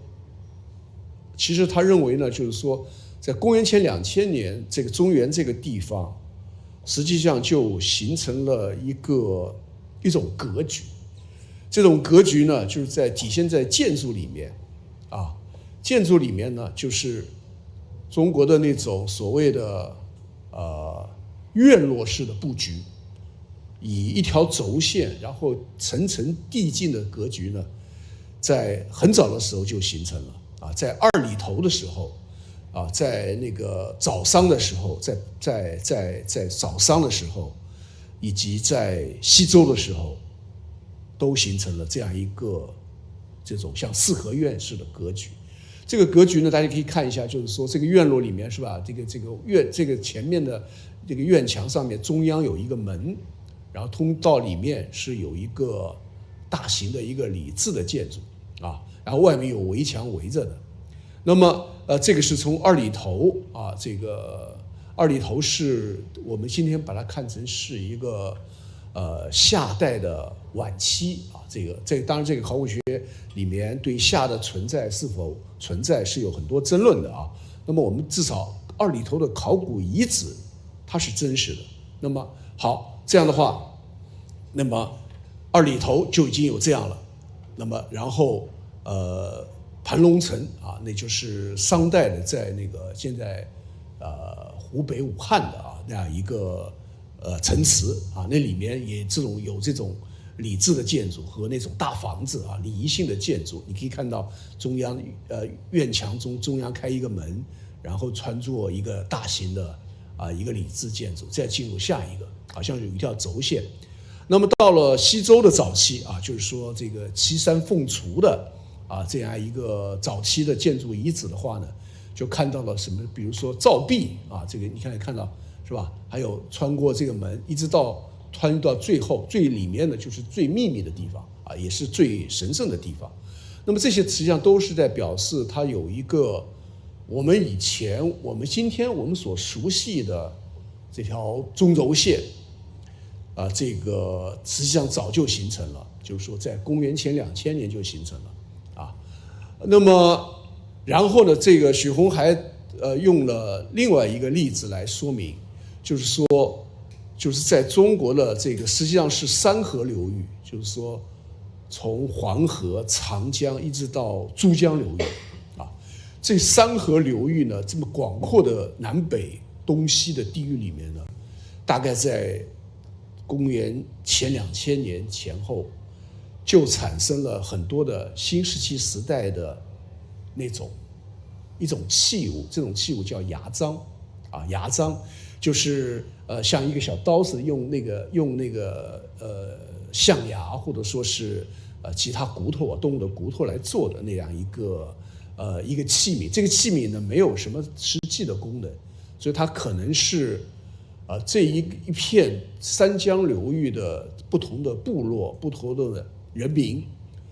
他们之间实际上是有可能是移民的结果，也可能是他们之间存在了相互的联系，所以就变成了一种就相当于一个政治统治、一个政治的行政体系的一个代表和象征。所以在这个广阔的三江流域里面都有考古的这样的一个牙璋的发现，就说明这个3个流域里面的人们之间有一个相互的关系，他们似乎会建构一种结构啊。那么这个，然后许宏就说，实际上这个领域基本上接近于后来大禹治水之后所这个我们知道大洪水泛滥之后是吧，流出了9个高地，这个高地基本上就是后来就叫九州是吧？洪水退了之后就变成了当时的中国的9个地区就是九州，这个基本上跟九州是接近的，所以他说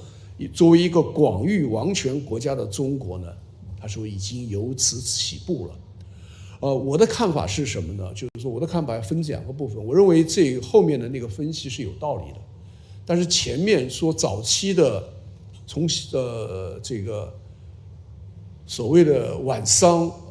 周早不是我夏代晚期到早商到早期的西周有这种建筑的一脉相承，有一条轴线，我认为这个是不一定能够成立我下面会来讲这个道理，原因在哪里。那么好，也就是说我承认这一点，就是说这个三江流域在这个大禹所这个区分的九州的这么样一个范围内，这里面的文化之间是有相互的关系的，他们有运动，有那种交往，可能有争执总之他们逐渐的会产生一个就是说一种文化的一种共性，这种共性可能就是华夏意识的起源，也就是说相近的语言，相近的习俗相近的文化这样的。但是我们很难说那个时候已经产生了一个就是中轴线的这么样一种观念。所以这里面的比如说何尊里面就是现在在这个陕西宝鸡市博物馆呢那间镇馆之宝就是它宝鸡青铜器博物馆，据说这里面有5万多件青铜器那么这个何尊里边呢我们可以看到就是载之中国的这4个字那么我们想说这个中国这个中国这个中，你可以看到载之中国这个中，严格意义上来看我们可以说它是一个什么呢？它是一个测量空间的一个仪器大家可以看到这个钟怎么写呢？你可以看到这个是吧？我现在画了红线的那个钟是吧？那个钟是一个方格，一个矩形的方格加一个杆儿，对吧？上面各有2个飘带，所以它这个是我刚才讲跟我原始民族，比如说那个游牧民族，他们支起一个帐杆去建一个模仿天地的一个营帐，这个行为是相似的。他想要来测量什么呢？测量东南西北，通过太阳的在这个杆上所投下的阴影的长度和它的时间的流变，来确定方位。那么这个飘带就是实际上是风向，是表示一个方向，对吧？所以这样的话呢，我是觉得它是一个在平面中确定一个坐标，一个中央坐标的这么样一个行为，一个做法，而并没有强调一个在平面中有一个明确的有一条轴线，这样一个轴线的话往往是3维的，我想这边也强调是一个2维的空间。好，那么当然另外一本书我觉得是就葛兆光的《载之中国》这个在他的这个书呢，实际上他就想说的是，因为我想他的目标是为了针对西方的汉学西方汉学里面讲，就是说通过那种后现代主义结构主义的那种就像国家是一个想象的共同体，就在某种意义上去想要消解这个中国的一个从古至今的那么样一个整体性。但是呢，我们会注意到这个葛兆光在试图去针对去反驳这些后现代主义的史学的过程中呢，他采取的方式是说什么呢？他采取的方式是说，中国在中国在这个历史的时期，尤其是在宋辽金元西夏那个时期，实际上早就产生了民族国家的意识。这个民族国家的意思就是说，当时有外交关系，各个国家之间有那种使节，有划清，有地图，有划清边界的行为啊。我们大家知道那个燕云16州是吧？就是就是华北的那个燕云16州是吧？就是这因为北宋跟那个辽是吧打仗这个失败了之后，就割给了这个辽。那么这种割地也好，地图的那种划分也好，以及外交关系，它表示的是那个时候的中国已经类似于一个民族国家了。所以他一直在讲说，我们可以看到这是他的原话，说中国以汉族为中心的民族与国家，由于在空间上的重叠，使得这一民族和国家的边界很容易清晰地固定下来。从宋代起，在辽夏金元压迫下的勘界行为、海外贸易确立的四博斯制度和清晰的知识，以及关于知识与财富的自我与他者的界限的警惕，加上核战之间的外交谈判，已经是宋代中国很早就有了国境存在和国家主权的意识这是第一点。他说第二点的话呢，就是由于汉族同一性伦理的逐渐确立，宋代以来建立的历史传统、观念形态和文化认同，已经很清晰地形成了汉族中国自我确认的民族主义的意识形态。所谓华夷之变，所谓正统之争，所谓移民意识，在宋代以后的形成，本身就是这些国家意识的产物，就表示那个时候已经有明确的国家民族意识了那么第三点，他说从宋到清说中国在东方世界的国际关系已经形成，尤其是明清以后，明清王朝、朝鲜、日本等国家之间的相互交涉已经形成了这样一个国际，这就是所谓的朝贡体系就是这个朝贡体系，它是本身是有一套秩序的那么这套秩序只是在另一套新的世界秩序的冲击下逐渐崩溃，也就是鸦片战争以来的那个西方的公法体系这个所谓的民族国家之间的那样一个公法的体系，他说崩溃了然后就被遗忘了。所以他这三点加起来，就是说中国历史上是不能用那个后结构主义、后现代主义的观念来把它取消掉这个中国的意识。中国早就有了，但是这个里面有一个说法，我是觉得它存在的一个，我觉得一个困境。这个困境其实，大家如果说以汉族为中心的民族国家来说的话，那么我们就要问，那么宋是汉族为中心的国家，那么辽金、西夏和元都不是汉族作为统治者，都不是汉族的这个中心的这样一个统治集团，那么他们的那些国家是不是中国呢？所以我的意思就是说，这个时候就会产生了一个什么呢？我们今天这几年，尤其是在去年就是比较流行的，就是所谓的1644史观，是吧？就是说1644年大概是就是说明朝灭亡，是吧？1644史观实际上又跟另一个更加就是说大家说的更多的一个史观有关系，就是大概是1276年1278年，就是崖山之狱之后，南宋灭亡，灭于元之后。所以有一句话大家都知道，叫崖山之后无中国，对吧？我想这些都是连在一块的。如果说我们强调了我们要拯救的是这样的作为民族国家的中国的时候，我们对中国的理解是对的吗？如果我们仅仅是为了去针对后结构主义、后现代主义的那种所谓的民族国家是一个想象的共同体，并不是一个真正的实体。葛兆光想用一个真正的实体，说历史上早就有这样的，我们的国际传统啊，民族国家的意识啊，华夷之风啊，会不会把问题简化？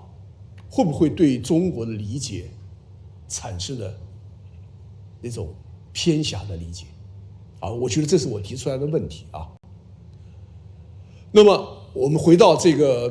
中国，实际上我们大家知道，这个中国这个钟啊，这个实际上就是一个测量空间方位的一个仪器啊。所谓的用土龟之法啊，再来测土生正日影，以求地中，求大地的中央啊。这个中央就是说，在夏天太阳的影子最短的地方。这个地方后来被定在哪儿呢？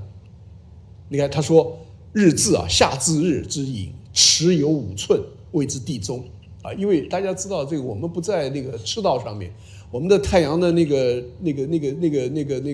影子啊，永远不可能变成一个零，变成没有的，是吧？那么这个地方在哪儿呢？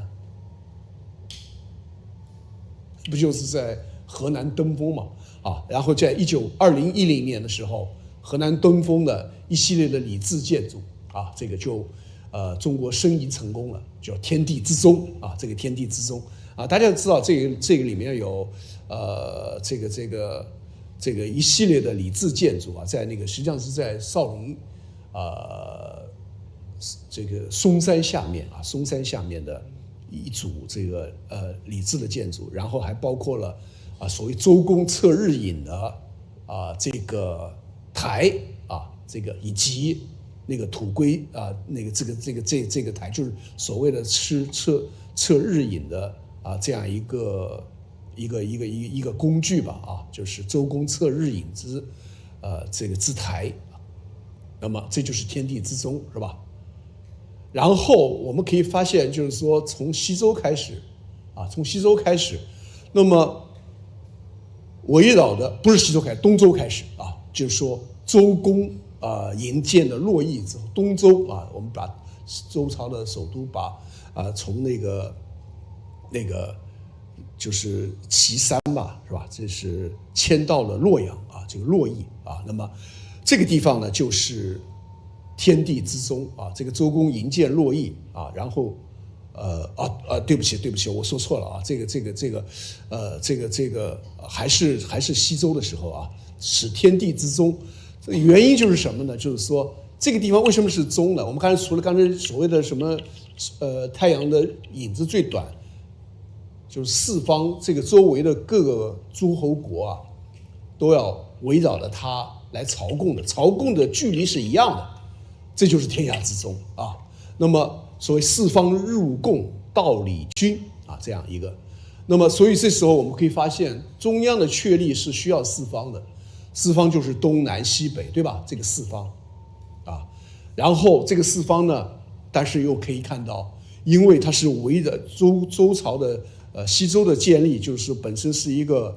以血缘宗族为中心的这么样一个国家，对吧？那么也就是说，它的分封制度把它的亲属和那个功臣一层一层的分封在它的周围，对吧？那么，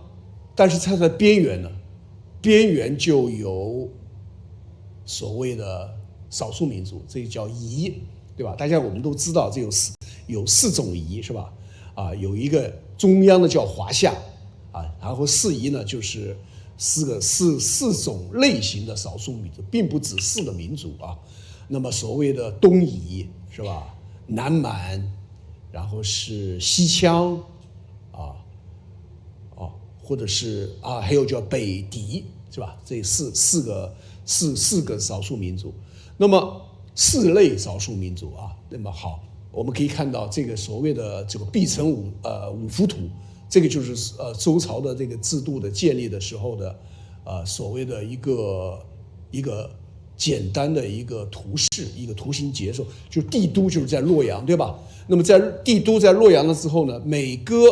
500里啊，它就形成了叫殿侯随要荒那个一个结构啊，那个帝都周围的500里是属于这个周王自己直接统治的地方，是吧？然后侯府就是封的诸侯，是吧？那个随服呢，就是这个大概是属于这种军队啊和士兵啊这个所在的地方啊。那么妖服就可能涉及到这个所谓事宜了。那么荒服就是最远的，根本就不知道他们是什么，反正是远方的叫荒服，是吧？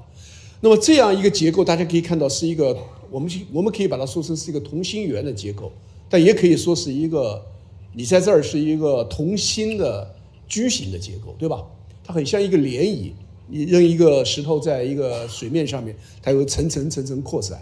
这个扩散是没有止境的，它并没有一个所谓的尽头。但是呢，最远端就是我们就不了解荒嘛，荒是什么意思呢？接近于刚才那个王教授所提到的那个清代，就是远处已经模糊不清的那个部位啊，就是荒服啊，这个。那么，但是这个结构呢，是实际上我们可以发现，这个结构是，你可以看到它这个结构是，如果有一个向心的一个，我们如果设想一个向心的箭头，是吧？那就是从外在的世界，从那个荒服进入这个帝都的过程，这不就叫入主中原嘛，着陆中原嘛？那如果说是一个向外的箭头，这就是一个所谓帝国的一个扩张啊，比如说汉唐啊这样的一个盛世的所谓的这样一个结构。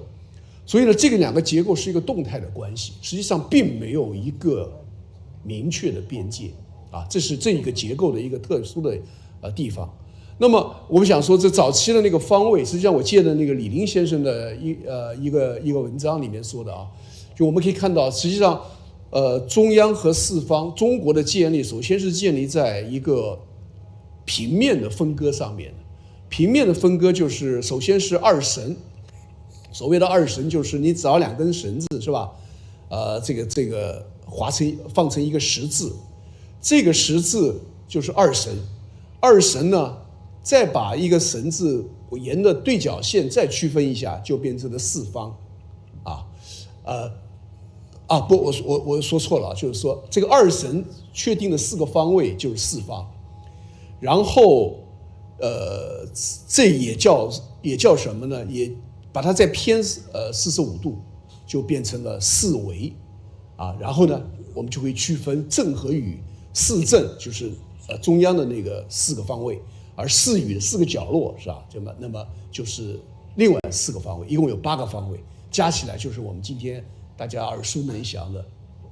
我们对空间啊，有时候我们讲这个世界的全部叫四面八方，对吧？四面八方。好，那么当然也可以把它变成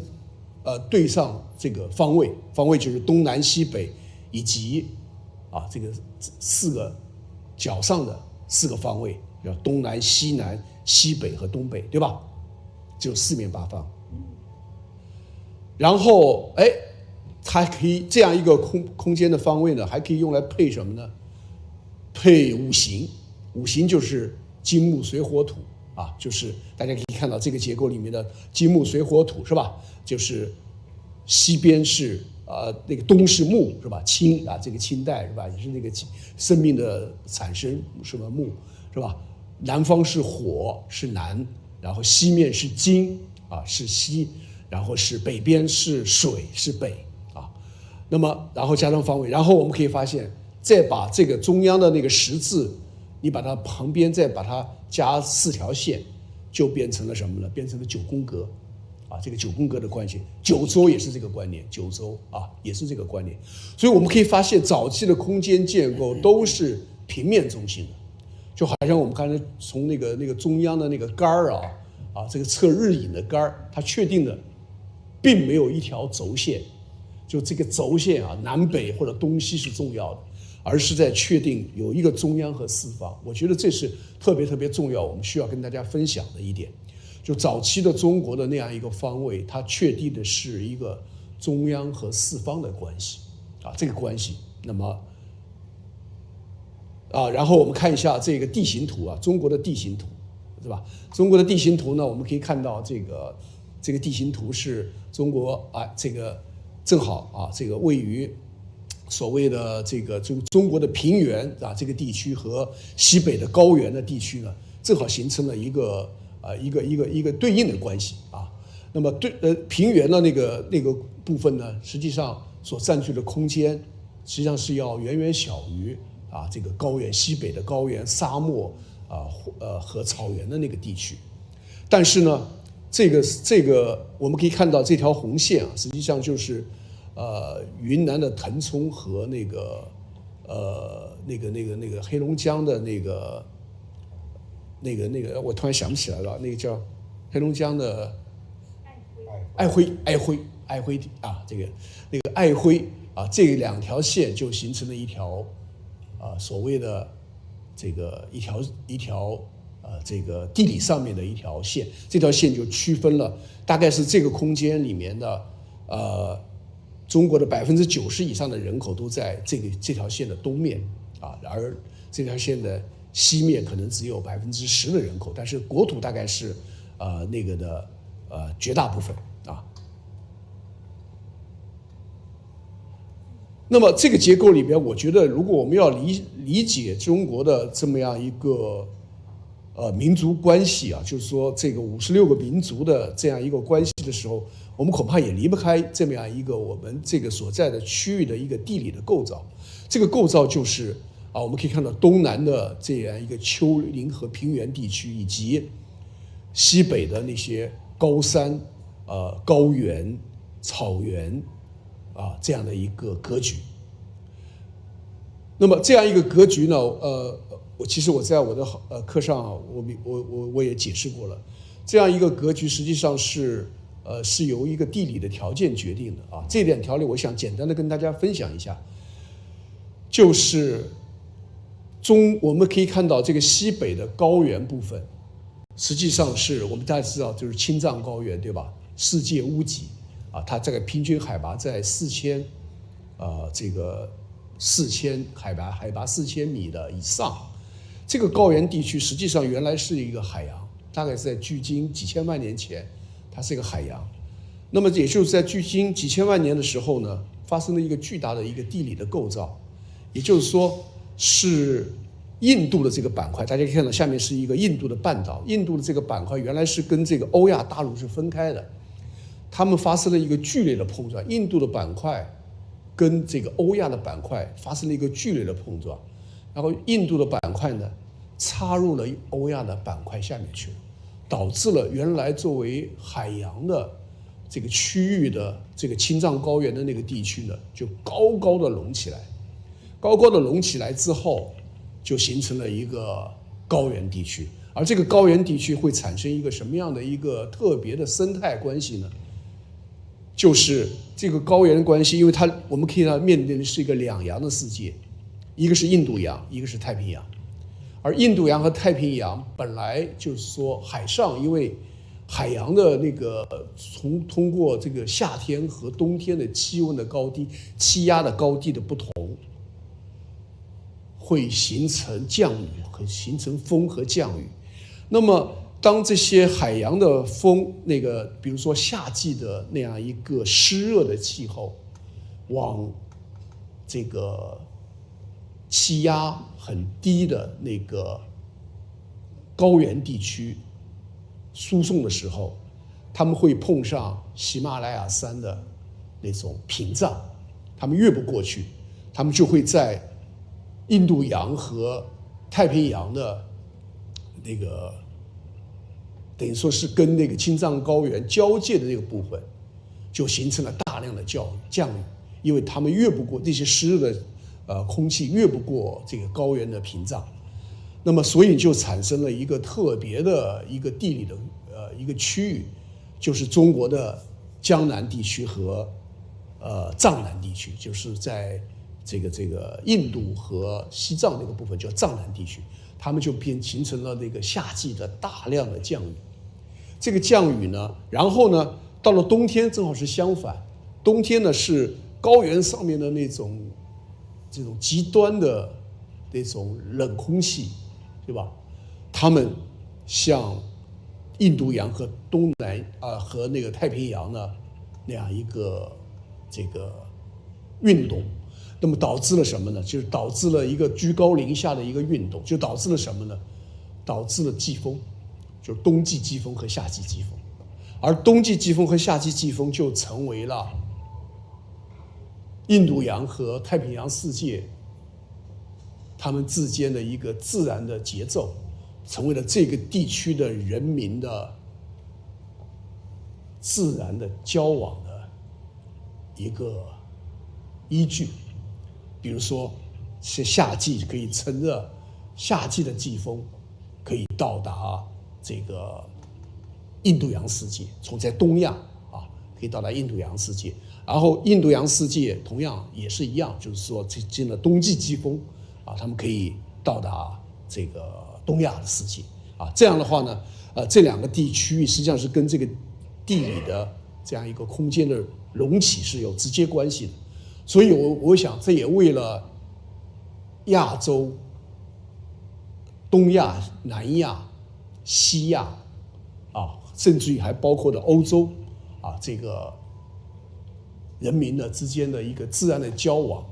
提供了一个自然地理的依据那么同样因为也是同样的原因，青藏高原的崛起导致了这个印度洋西南和东南的湿热气流没法越过高原，所以呢西北就变得极度的干旱，所以就形成了降雨量变得锐减，然后他们就形成了干旱和半干旱的地区，干旱的地区又变成了沙漠，半干旱地区变成了草原。所以大家可以看到海上丝绸之路和陆上丝绸之路就是这样的一个地理的生态的结构导致的就是说在干旱和半干旱地区的绿洲就成为了那个地区的人民之间交往的一个通道，而海上丝绸之路就变成了冬季季风和夏季季风成为了各个民族之间相互交往的一个基础。好，正因为如此，大家可以看到中国正好位于一半呢是在这个高原，一半是在东南的那样一个平原富庶的这样一个季风区域里面。那么这样一个结构，我们可以看到，我们大家都意识到，大家都知道这个叫做一江春水向东流。中国的主要的河流是从西往东流淌的，长江、黄河都是这样，对吧？但是我们可以发现，我们所在的这个地域，珠江却不是这样它虽然有西往东的这样的一个那个河流的流动，但是主要最后我们可以看到，在珠江口，它是从北往南的那么同时我们可以看到，在高原上面，因为所有的珠江的源头也在这个云贵高原，云贵高原就是2级的高原，它也是青藏高原崛起之后形成的一个格局。那么我们在青藏高原，我们就会看到的是什么呢？它的河流都是从北往南的，通过横断山脉向东南亚比如说雅鲁藏布江伊洛瓦底江是吧？雅鲁藏布江后来就变成湄公河了，对吧？那么还有呢，就是我们可以看到，在这个阿里地区的那些河流是往印度和巴基斯坦游的，所以印度河和这个恒河的源头都在这个地区。所以我想说的是什么呢？就是河流也成为了一个这个资源和交通的一个通道。那么所以说，因为通过了这些季风，通过了导致的那个季风的海洋的区域和干旱和半干旱地区的陆上丝绸之路，以及河流的走向、河流的这个方向，就形成了这一个地区之间的一个相互交往、文化交流的主要的通道。而这些通道的，大家可以看到，它的所在的区域，它的重要的源头都在中国。所以我想说，这就是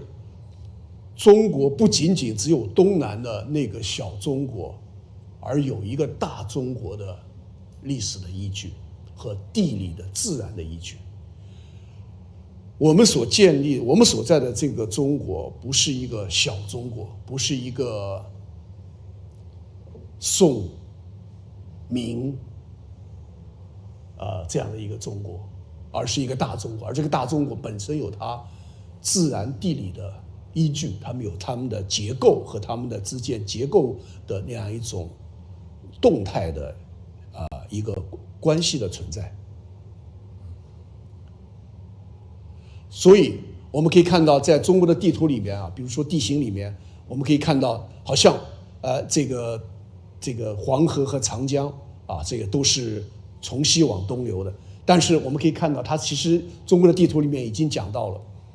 这个西北是昆仑山，昆仑山是源头，是这个2条河，我们的母亲河的源头但实际上我想说的，这个昆仑山我们就把它理解为是一个青藏高原，那么它也是东南亚，也是印度、南亚这些河流的源头。所以我们想这样一个结构，就是说呢，它就是一个动态的结构这个动态的结构，我们只有依据这样的动态结构，我们才能理解什么是中国。好，那我们可以看到一些古代的地图有些是朝鲜人画的那个地图，叫天下图这个天下图里面呢，他们就除了五岳有2层五岳，第一层五岳就是我们说的这个以那个嵩山为中心的是吧？东岳泰山是吧？西岳华山，然后北岳衡山和南岳衡山，对吧？但是呢，实际上从唐朝开始，当时的这个道家道士们，他们已经发现了这个世界上还有另外一个外五岳但是这个外五岳当时还是处在一个道家的一个不真实的一个对世界的理解里面。但是到了大概是明末的时候，这样一种观念就跟当时的世界地图西方来的知识，也就是说西方来的那个什么呢？西方来的那个真正的所谓的五洲的观念就能结合起来了。结合起来之后，就形成了一个所谓的很好玩的一个，就是说中央有一个大陆是吧？中央大陆上面外面还有围绕着它，还有一个就是一个外五岳。这个五岳的中心是昆仑，昆仑呢在海上面，在外面的外围的海上有4座山4个岛，这4个岛就代表的是实际上这4个岛和中央大陆的关系呢，其实就是利玛窦世界地图里面的5洲，也就是说我们今天说亚洲、欧洲、非洲以及南北美洲，加上那个莫瓦纳尼加州，就是南极洲这样的一个观念的一个体现。那么这种观念的体现，我们可以发现这个朝鲜地图里面呢，确实是把中国放在这样一个地理的结构的中心。这个原因就在于，我想说，如果我们理解到青藏高原它连通这个东南西北的这样一个地域的这种交通的话，我们就会理解，把中国理解为中国不是没有理由的。而在这么广袤的土地上面有这么样一个逐渐形成的一个中华民族，不是没有理由的。好，那么我们想说的是什么呢？就是说，那么在这样的一个地图里边的话呢，它会确定一个四方和中央的关系我们可以看到，在一个比如说是大概是南宋时期的一个地图里面我们可以看到这有一个中央是中央但是呢有一个东方是朝鲜有一个北方是辽，有一个西方是那个西夏然后还有还有一个呢是像是那个南方南方有像这个它不是那么准确比如说是现在的西藏啊、云南啊那部分地区。那么中央是，我们还可以看到这个结构里面是四方和中央构成了一个中国的关系。好，然后我们再看一下这个时候的一个宋朝的疆域，是吧？这是南宋的疆域。如果说我们认为这汉族中国是中国，其他不是中国的话，我们就会发现这个是显然是不符合事实的。所以我们要从一个更大的一个视域来看中国。所以这时候的中国啊，我们可以看到中国的历代朝代的时候，真正由所谓的汉族所建立的王朝，仅仅是其中的一部分啊。那么，但是我们可以看到由什么五代十国啊，隋唐，甚至于包括隋唐也是具有了比如说是所谓的隋唐的那种西北起源啊，也就是说是鲜卑的起源啊，这样的一个说法。那么，然后但是呢，我们在这个跟这个中原王朝所对应的啊，我们就看到有四夷、有匈奴、有突厥，有他们所建立的王朝，北魏、东魏、西魏、北齐、北周啊，这个匈奴、突厥、吐蕃啊，五代十国，辽、金、西夏以及元和秦啊这些。那么我们现在来看的话，至少是差不多一半的王朝都不是以汉族为中心建立的。所以我们如果要理解这样的中国的时候，我们可以看到后来的中华民国和中华人民共和国所继承的恰好是这两部分的一个遗产。好，那么这是我刚才讲到的中央和四方这是第一个问题啊。那么下面我想说一下的是第二个问题，这个第二个问题是叫边缘与中心啊，边缘与中心。那么这时候我们刚才已经讲到了，就最早的那样一个所谓五幅图里面啊，这个有两个方位啊，一个从外到内，从四夷到内部入主中原，是吧？着陆中原，这是一个方位，是吧？那么另外一个方位呢是相反的，是从中央到四方，是吧？那就是一个汉唐帝国的扩张啊，那个时候的一个方位。所以如果这么来理解的话，我们会发现这个中国实际上是由两部分组成的。一部分我们可以叫做什么呢？我借助于一个日本的一个学者叫妹尾达彦，他的说法，他说有一个叫内中国，内中国大概是以长城为界啊，这个那个内中国，它是大概就是我们刚才说到的那个三河流域啊，这个三河九州的范围啊，这个呢是内中国啊，这个那么然后城墙以外啊，这个长城以外的。还有一个叫外中国，这里面就包含了东北，包含了内外蒙古，包含了新疆啊，包含了青海，包含了西藏，这个叫外中国啊。那么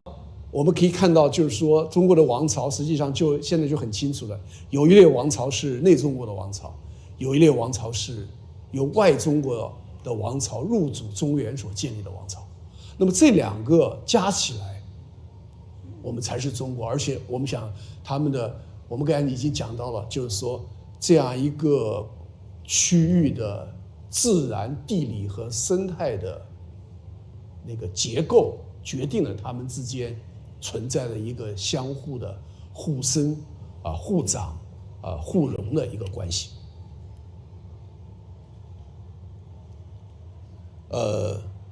我简单的用一个例子来说，就是说你看那个比如说元朝的都城啊，元朝的都城很有意思。元朝的都城它所建的是这个都城是在今中都辽南京和今中都的基础之上建立的一个叫大都这个大都呢，但是这个大都呢，我们可以看到现在隐隐约约已经有了现在北京城的一个格局了。那么但是呢，这个格局呢，我们可以看到他们当时的传说说这个是叫哪吒城。为什么叫哪吒城呢？就是说哪吒是三头六臂三头六臂，所以呢这个哪吒而且还是倒立的。就是说为什么在北部就是说这个北部就是说北京城的北部只有2个城门，而每一个就是东面、这个南面和西面呢都各有3个城门。就这根据那时候的这个实际上是明代元初的一个神话，但是这个元初的神话毫无疑问是从元代这个流传过来的啊，就是说这是个所谓的那个哪吒城啊，而北边那个德胜门和安定门是两个哪吒的两个角所站立的地方。这个地方我们可以看到，这样一个空间呢，是跟传统中国的这样一个比如说中原王朝所建立的那样一个一个都城的空间方位是不太一样的啊。那个按照那个考功记里面讲的那个所谓的这个所谓理想的都城是一个旁三门是吧？九经九轨是吧？就是每一个这个城市都有旁边各有3个门，然后是里面分成一个9宫格，就有里面有很多条道路。那么这样的一个格局呢，是跟这个是不太一样的。这个格局是什么呢？其实是一个好像是一个人，哪吒是站在北方的土地上，头面对的南方。我想请大家记住这个，就是说，这同样是一个中国的一个方位，这个方位跟中原的那个方位是不太一样的。也就是说，中原的方位是叫做内中国而外北国，而那个方位是叫内北国而外中国。也就是说，这是站在了一个草原的游牧民族立场上面的一个中国观。也就是说，它的腹地是北部，这是实际上是蒙元帝国的那个尺度，叫内北国而外中国。那么我想说，这种角度的差异是我们作为中国人我们需要有体会的。如果我们仅仅是站在中原的立场上面来看，那么这是一个角度，而这个角度往往是一个小中国的角度，而内北国而外中国是代表的一个更大的尺度，是一个大中国的角度。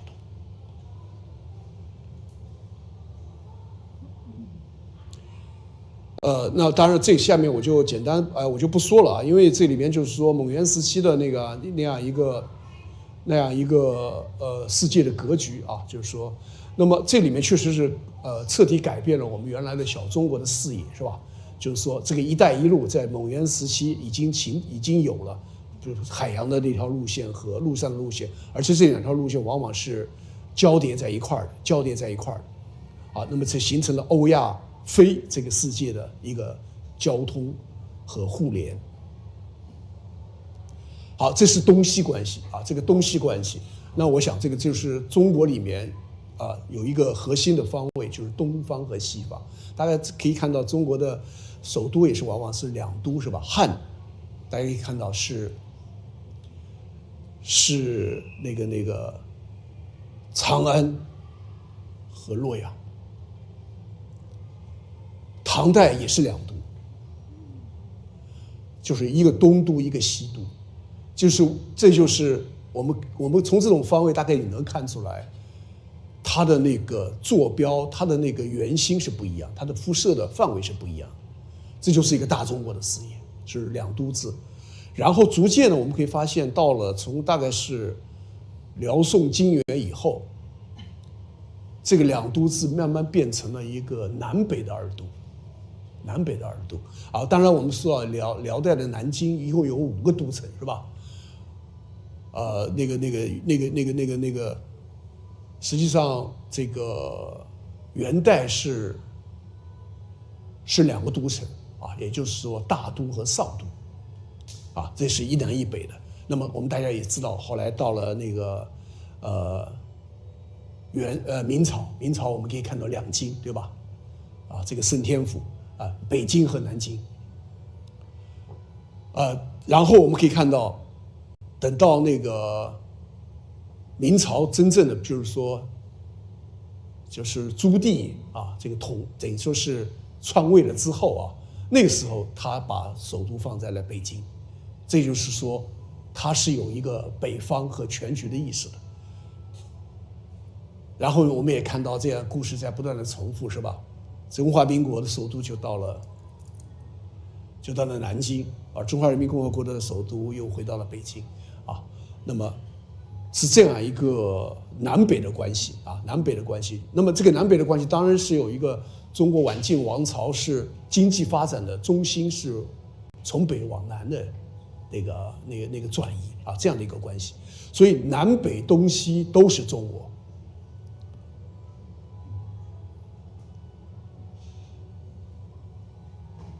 好，那么当然我们可以说这个好像我们可以看到。这个南北关系里面最明显的一个标识啊，一个就是长城，但是长城实际上内外都是故乡啊，这就是在比如说在这些元和清的这样一个大的朝代，而南北之间呢，我们可以看到是由大运河来连接起来的。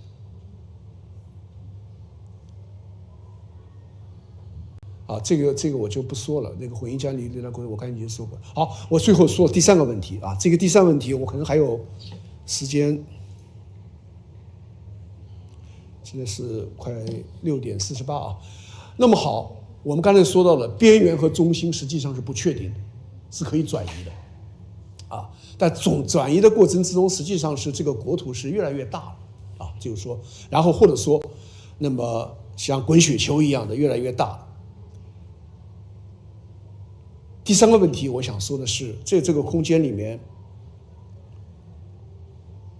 哪些东西是我们是增加了很多东西，是吧？哪些东西是变，哪些东西是不变的？我想来用一个案例来讲这个故事啊。这个故事就是我们今天大家所非常熟悉的、耳熟能详的、津津乐道的，就是中国的都城的那个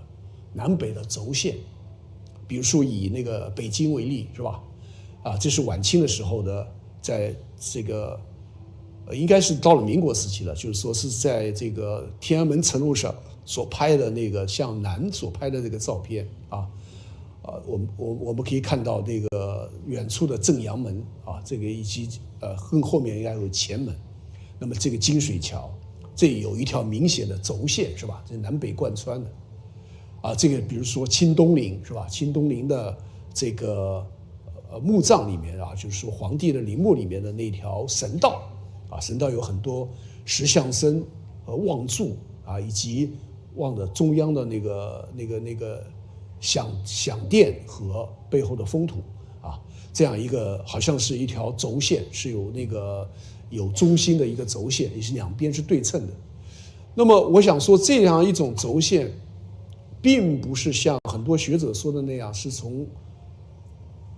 早期新石器时代就已经，或者说是王朝就是夏商周的时候已经建立起来的。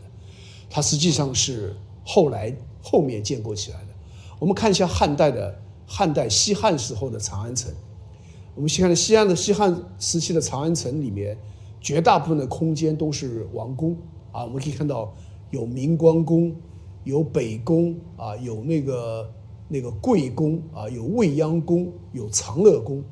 大概这个城墙里面的那个主要的宫殿都是皇宫。皇宫占了那个绝大部分的空间，然后在西北角有两个市，一个叫东市，一个叫西市，啊，这就是我们今天买东西的由来，是吧？买东西就是在东市和西市买，是吧？那么东市、西市应该说是一个市场，但是这个整个空间里面这个布局，你可以看到，里面的没有，实际上只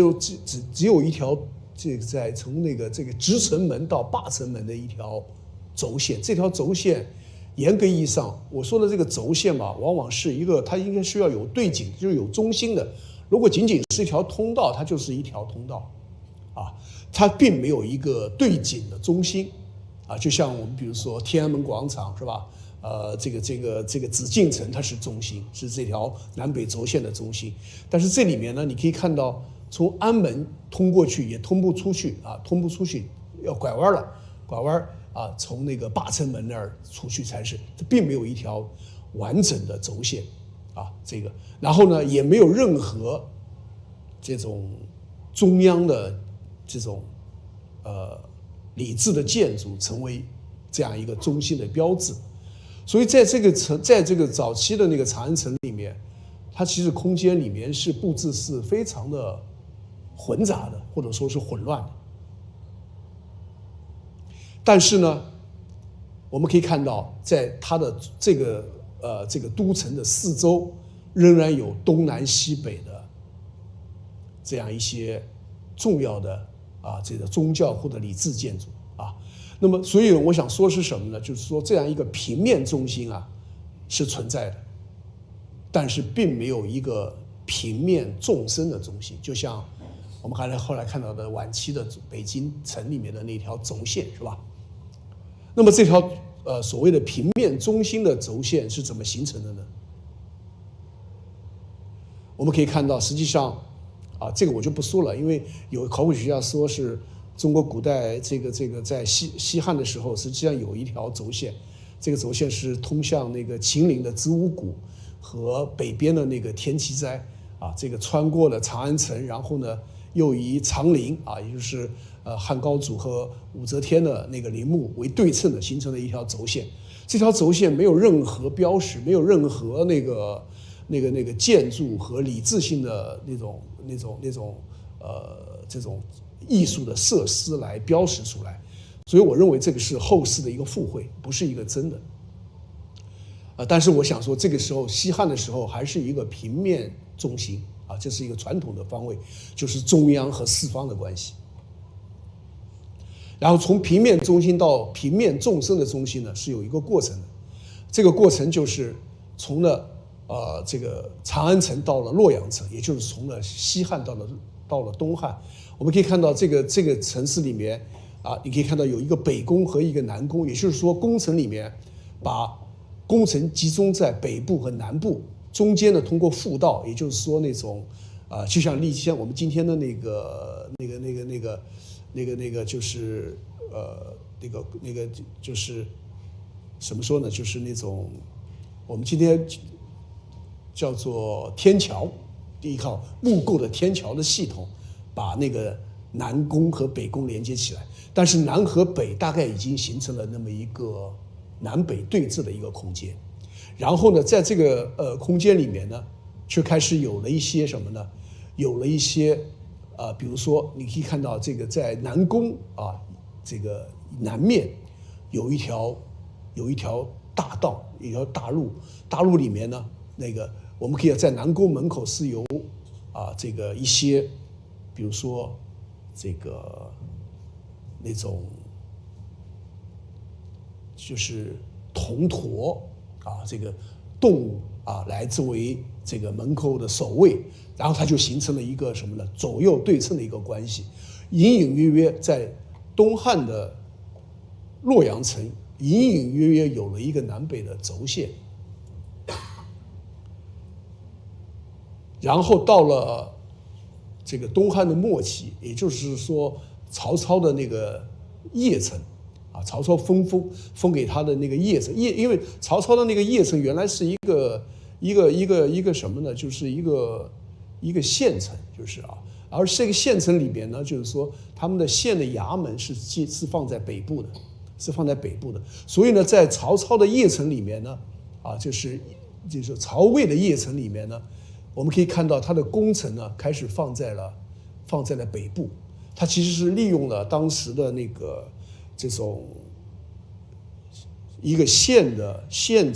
制的一个结构，把它那个衙署是在北边，他们就形成了一个把宫城放在北部的一个结构然后呢，我们就可以看到了那个北魏的魏晋时期的洛阳城魏晋时期，也就是说是到了那个北魏和后面的不，我说错了，不是北魏，三国时期的魏三国的魏和后面的这个西晋，这时候的洛阳城呢，我们可以看到这个南宫取消了，集中到了北宫里面去了，然后北宫里面下面有一条南北的轴线，然后有一系列的衙署的建筑和一些这种动物就是说那种雕塑来作为一个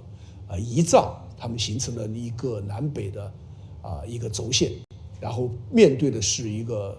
这个北部的宫城，这个大概是到3到4世纪这个4世纪到3到4世纪，然后再往下，我们就可以到了那个这个6世纪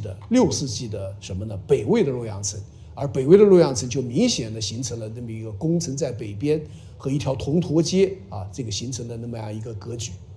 旁边就是一些重要的宗教建筑和礼制建筑，它们之间相互对称的一个关系。然后呢，这个时期我们可以看到，今天保留下来的墓葬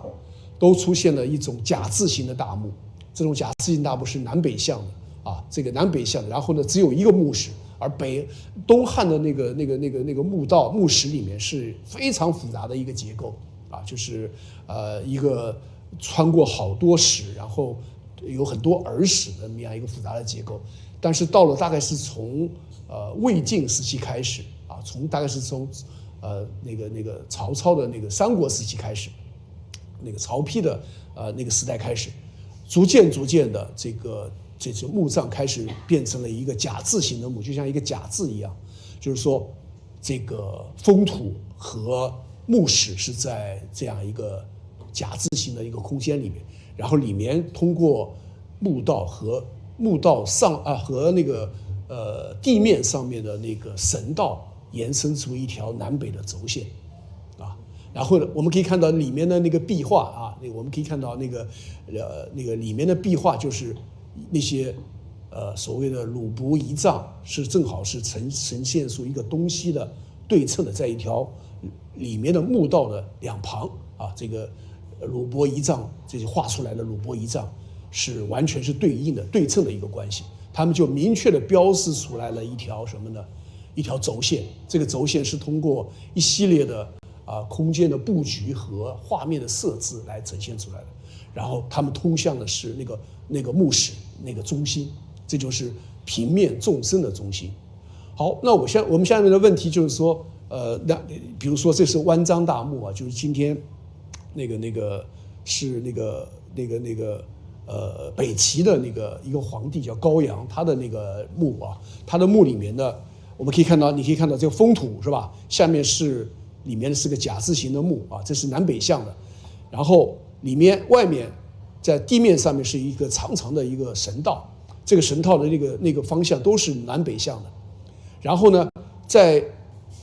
比如说这个墓道的墓门的两侧是有2个泥塑，这是2个文士是吧？他们是这个做出了一个作揖的姿态，他们守护了这个墓门是吧？然后在这个墓道的上面在这个神道的最远端有2个石头的，有2个石雕，他们也形成了一个对称的关系。所以我们可以看出来，就是说这就是所谓的石像生这个制度和这个墓室的这个所谓的中央的这样一种平面的纵深关系就形成了。那我们可以看到这个，你看这就是石雕的一个线图这是中央那个墓道里面的那些鲁伯仪仗的那个人员的那些这个东西的这样一个对称的关系然后我们可以看到那个时候，比如说在大概是南朝的时候，在南朝的那个所谓的造像碑里面，我们就可以看到一个明显的一个什么呢？就是说佛的说法图和这个周围的那些这个弟子这个以及建筑的这么样一个轴线关系。而这个轴线关系呢，我们说它这个轴线关系还不是焦点对视的，而是一种这种平行透视的关系。就是说，但是它已经明确的形成了一个两翼和中心的这么样一个结构的关系。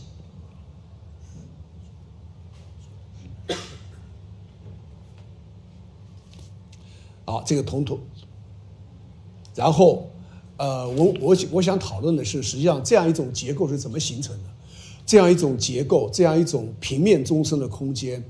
不是中国传统的文化中的一个空间范围。这种空间在都城和墓葬里面的形成，它其实要借助于一个中介一个中介，这个中介我认为就是佛教，就是佛教的东传。那么我们可以看到佛寺里面，就比如说是这个北魏洛阳永宁寺的佛寺，中央呢是一个永宁寺塔，是吧？然后呢，我们可以看到前面在它的北面有一个佛殿的遗址，而它的南面有一个南门，这就形成了一条轴线这个形成了一条轴线。而这里面我觉得就是《洛阳伽蓝记》里面说的就是说说是这个永宁寺的这个佛殿的这个构成是模仿了宫城就跟宫城是相似的。比如说他说那个南门楼呢就像宫城中的端门然后呢那个佛殿呢就像是那个太极殿然后呢这个他说呢北边有佛殿一所形如太极殿，中有丈八金像一区，中长金像10区大家可以看到佛像就是这么排列的，中央然后两边对它对称的那些佛、菩萨、弟子这样一个对称的一个关系。那么好，那么我想说是什么呢？就《洛阳伽蓝记》讲的是永宁寺模仿了宫城，但是我想要问的问题是就是说我们经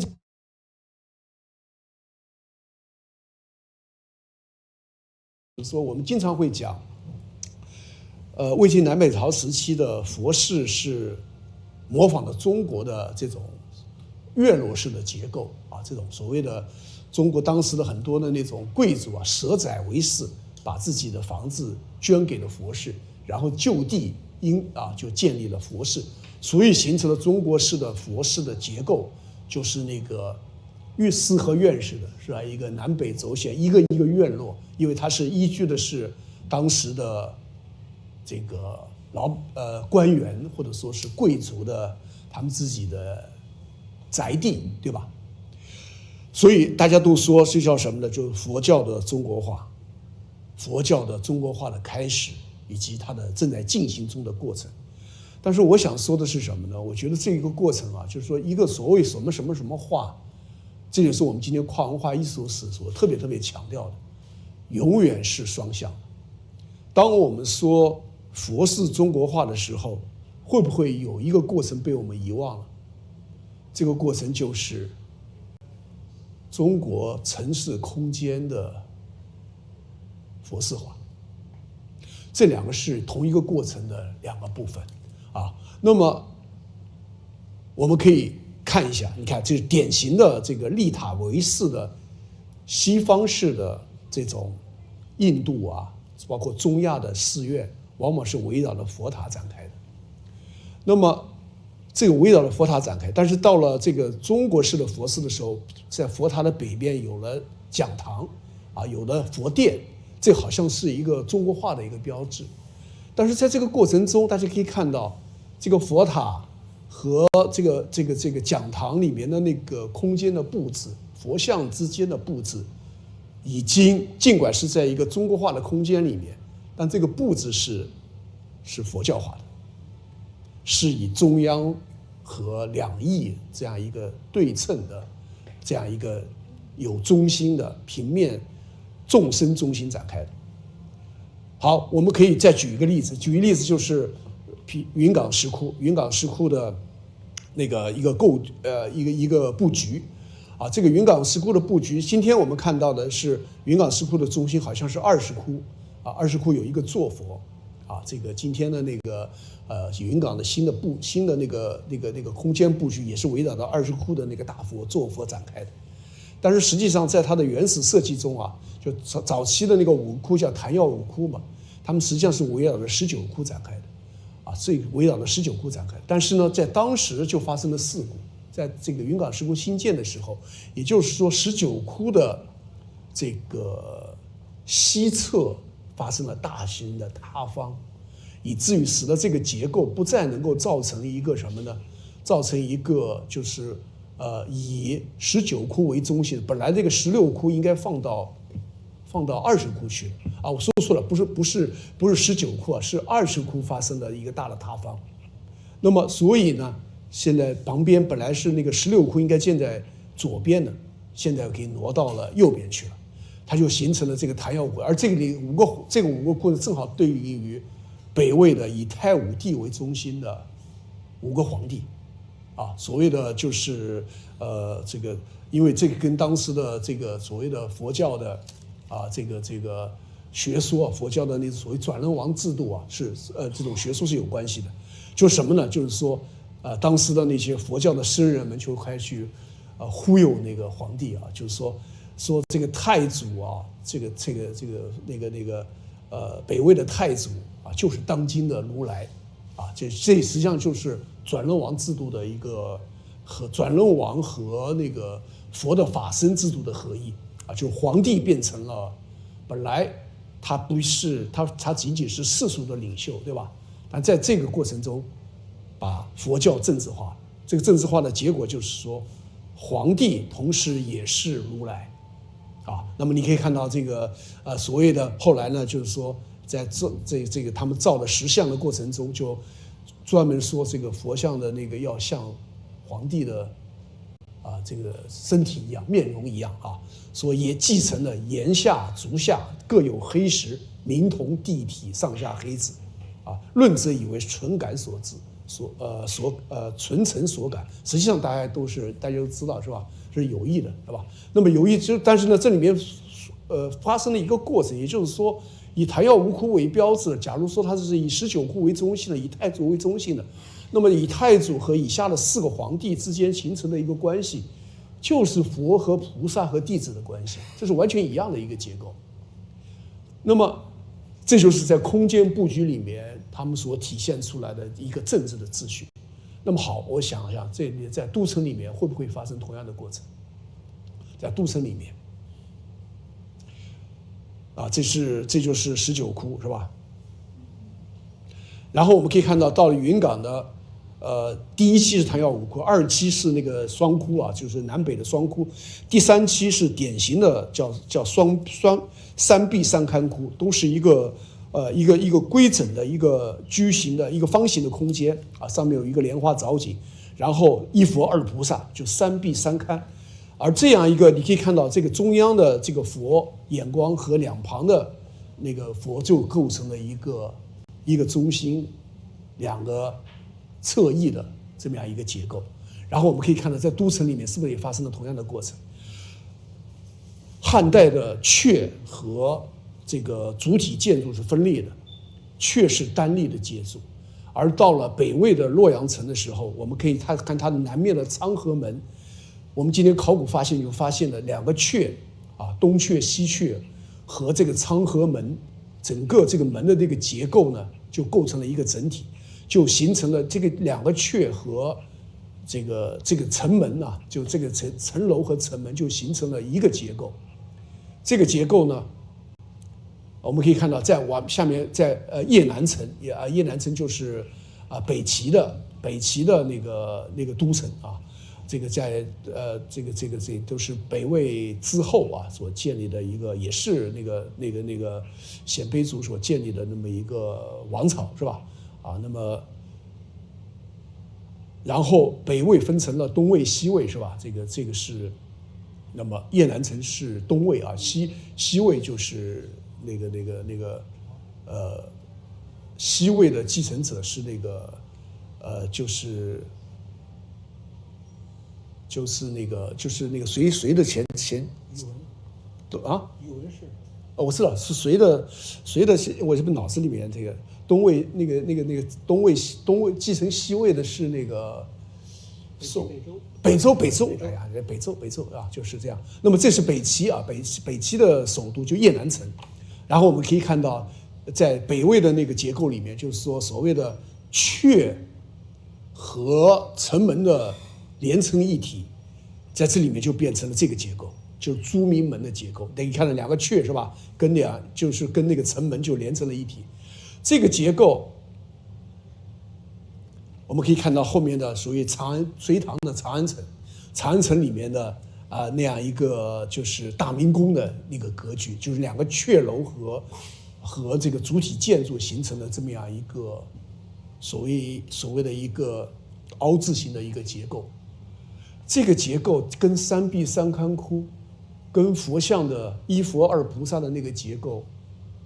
以及在当时的墓葬里面，墓葬的地下的那个所谓的这个墓主和遗葬鲁伯遗葬的关系，完全是一致的。这就是北京啊，这个北京呢，我们大家知道这是那个午门，北京的午门，对吧？它依然保留了这个结构，这个结构就是从北魏开始的。然后我们就可以看到，这个当然是一个很漫长的过程，是从从北魏一直到隋唐，一直到两宋，再到宋元明清啊，这么样一个过程。但是我们可以看到今天的北京城，我们可以看到的这条明显的轴线，而这个轴线并不是中国早期王朝的都城的布局，它实际上是在外来的佛教文化的这种宗教文化的空间和信仰的布局里面，然后通过我们说的两个化，一个是佛教的中国化，大家千万不要忘了另一面，就是中国文化在一定程度上也佛教化了，这样一个双向的结构，通过这个转轮王和这个法身制度，就是说皇帝和佛和这个如来的合一，这样的一个这种佛教的政治化，在某种意义上政治也佛教化了，就大家明白我意思。好，那么然后是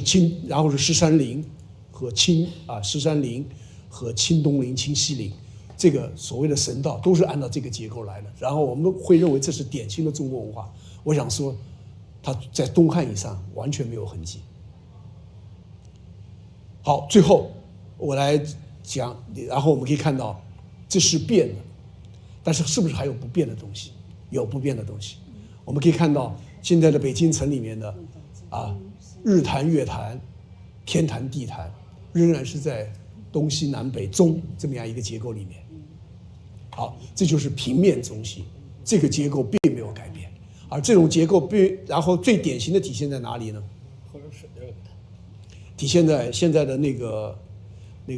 中山公园的四季坛，四季坛的那个色祭坛，不是四季坛，色祭坛里面五色图，大家可以看到那个五色图。这个五色图就是一个平面中心的表现，是吧？中央是无极土，是黄色的，然后四方是4种颜色的图，北方是黑色的，是吧？那个南方是红色的，是吧？东方是蓝色的，那个西方是白色的。那么这个配上方位是吧？这个当然是那个四神和五行都可以体现在这儿。好，最后，那么就是民国时期就是这个建立了共和之后呢，我们可以看到这里面有3个旗，大家看到是吧？这有3个旗，叫共和万岁中间的一位这样一个小孩手上骑了一个鲤鱼，手上拿了一个5色旗，是吧？然后左边的那个如果这个方位的话，右边的那个小孩手上拿的一个是武昌革命的起义的旗，就是武昌革命就11年这个那个时候的旗。然后左边的那个小孩手上拿的是一个青天白日满地红的旗。那这个正好是大概是从1911年到1928年的这个所谓的民国早期历史的3个象征物大家知道五色旗是吧？五色旗就是代表的晚清的时候的那些所谓的满清的那时候的立宪派的那样一个五族共和的制度，对吧？那么就是说黄色是汉族是红色这个满洲是黄色，黄色是王族嘛，对吧？蒙古人是蓝色回族是白色，而藏族是黑色。那么这个那么这叫做五族共和，就是这个五色旗这个里面。而这个五色旗，当然我们知道这个它的那个形式啊，它是借鉴了像欧洲国家的，是吧？典型的三色旗，对吧？它是五色旗，就是这里面就是每一个颜色都代表一种价值，是吧？那么这里面是代表的我们可以看到是好像完全西化了啊，这个所谓的五族共和。但是你仔细看看这个五族共和的5种颜色，又恰好是我刚才所说的那个所谓传统的没有变的东西，就是那个所谓的五色、五方、五行这个关系，正好是你可以看到啊，红、黄、青、白，还有是玄或者黑色，对吧？那这是武昌起义的起义，武昌起义的起义为什么是18个星呢？是代表要恢复明代的18行省啊，所以这里面口号也是一样的啊，当时的口号是叫驱除鞑虏，恢复中华，就是说这是一个小中国的旗，然而五色旗是一个大中国的旗啊，当然这里面有满洲国的旗啊，满洲国的旗呢，我们可以看到它就改变一个，你可以看到很多地图是这种旗是有这种改变，并不是完全没有道理的。你可以看到它是把那个，你看这个黄色是代表的是满族红色当然是汉族，蓝色是我看看啊，这里面这面其实是对，红色是没有，红色是日本，汉人是蓝色，蒙古人是白色，朝鲜人是黑色，满族是黄色啊。你可以看到它有一个什么变化呢？它把这个4色放在了整个空间都是一个矩形啊，空间都是一样的大的，但是它把它放在左上的1/4空间，把它放在左上的1/4空间是4色旗，然后剩下的那个部分代表的是满族，这是满洲国的旗啊。青天白日满地红啊，这个大家知道，这个基本观念是从法国大革命来的，就是3色旗，红白蓝，对吧？但是它这个布局是青天白日满地红，这是为什么呢？我们可以看到，这是联俄联共的结果，它需要建立一个政党，一个现代政党作为一个核心去领导人民完成革命，所以你可以看到它的那个1/4的左上的空间就变成了一个核心的元素，这就是太阳，啊，这就是这个实际上就是28年之后，就北伐成功之后的国民党的党旗就变成了中华民国的国旗，以党领政，是吧？然后我们可以下面看到同样的空间里面，这是苏联的国旗，苏联的国旗呢也是在1/4的空间，就左上方的1/4空间里面，它强调了镰刀、榔头、工农联盟以及这个布尔什维克这个共产党领导，是吧？然后中华人民共和国的国旗，我们可以看到这个关系是也是在这个1/4的左上的空间里面，我们大家知道这个是代表了4个阶级和中国共产党，是吧？领导的4个阶级，对吧？这样的一个也是有中心，是一个政党以党领政的这么样一个结构。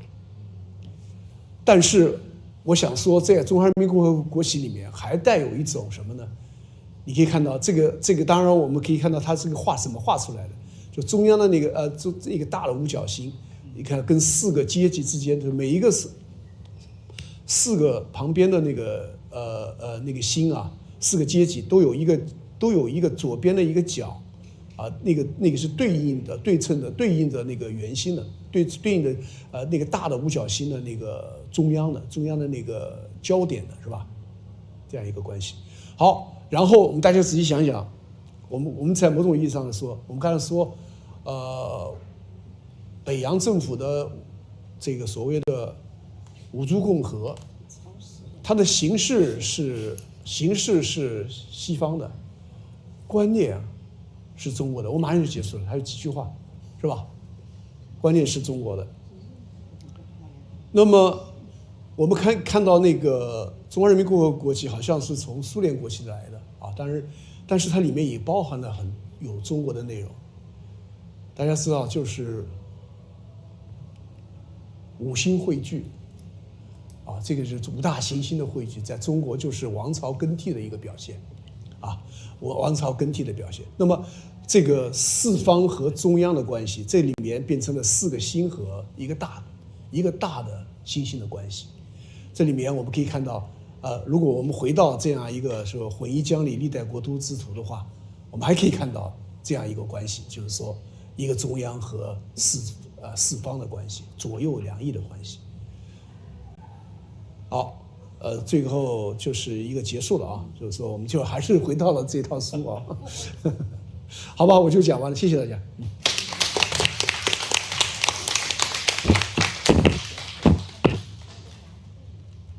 好，谢谢李老师，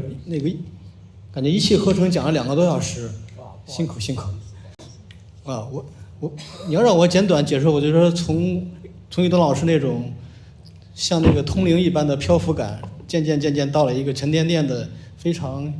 细腻的绵长的一种实证的一个感觉来。但作为我评价的话，我觉得稍微有点困难，所以我想效仿李老师对于于东老师的一个主动评价，是否请您过来做一个简短评价？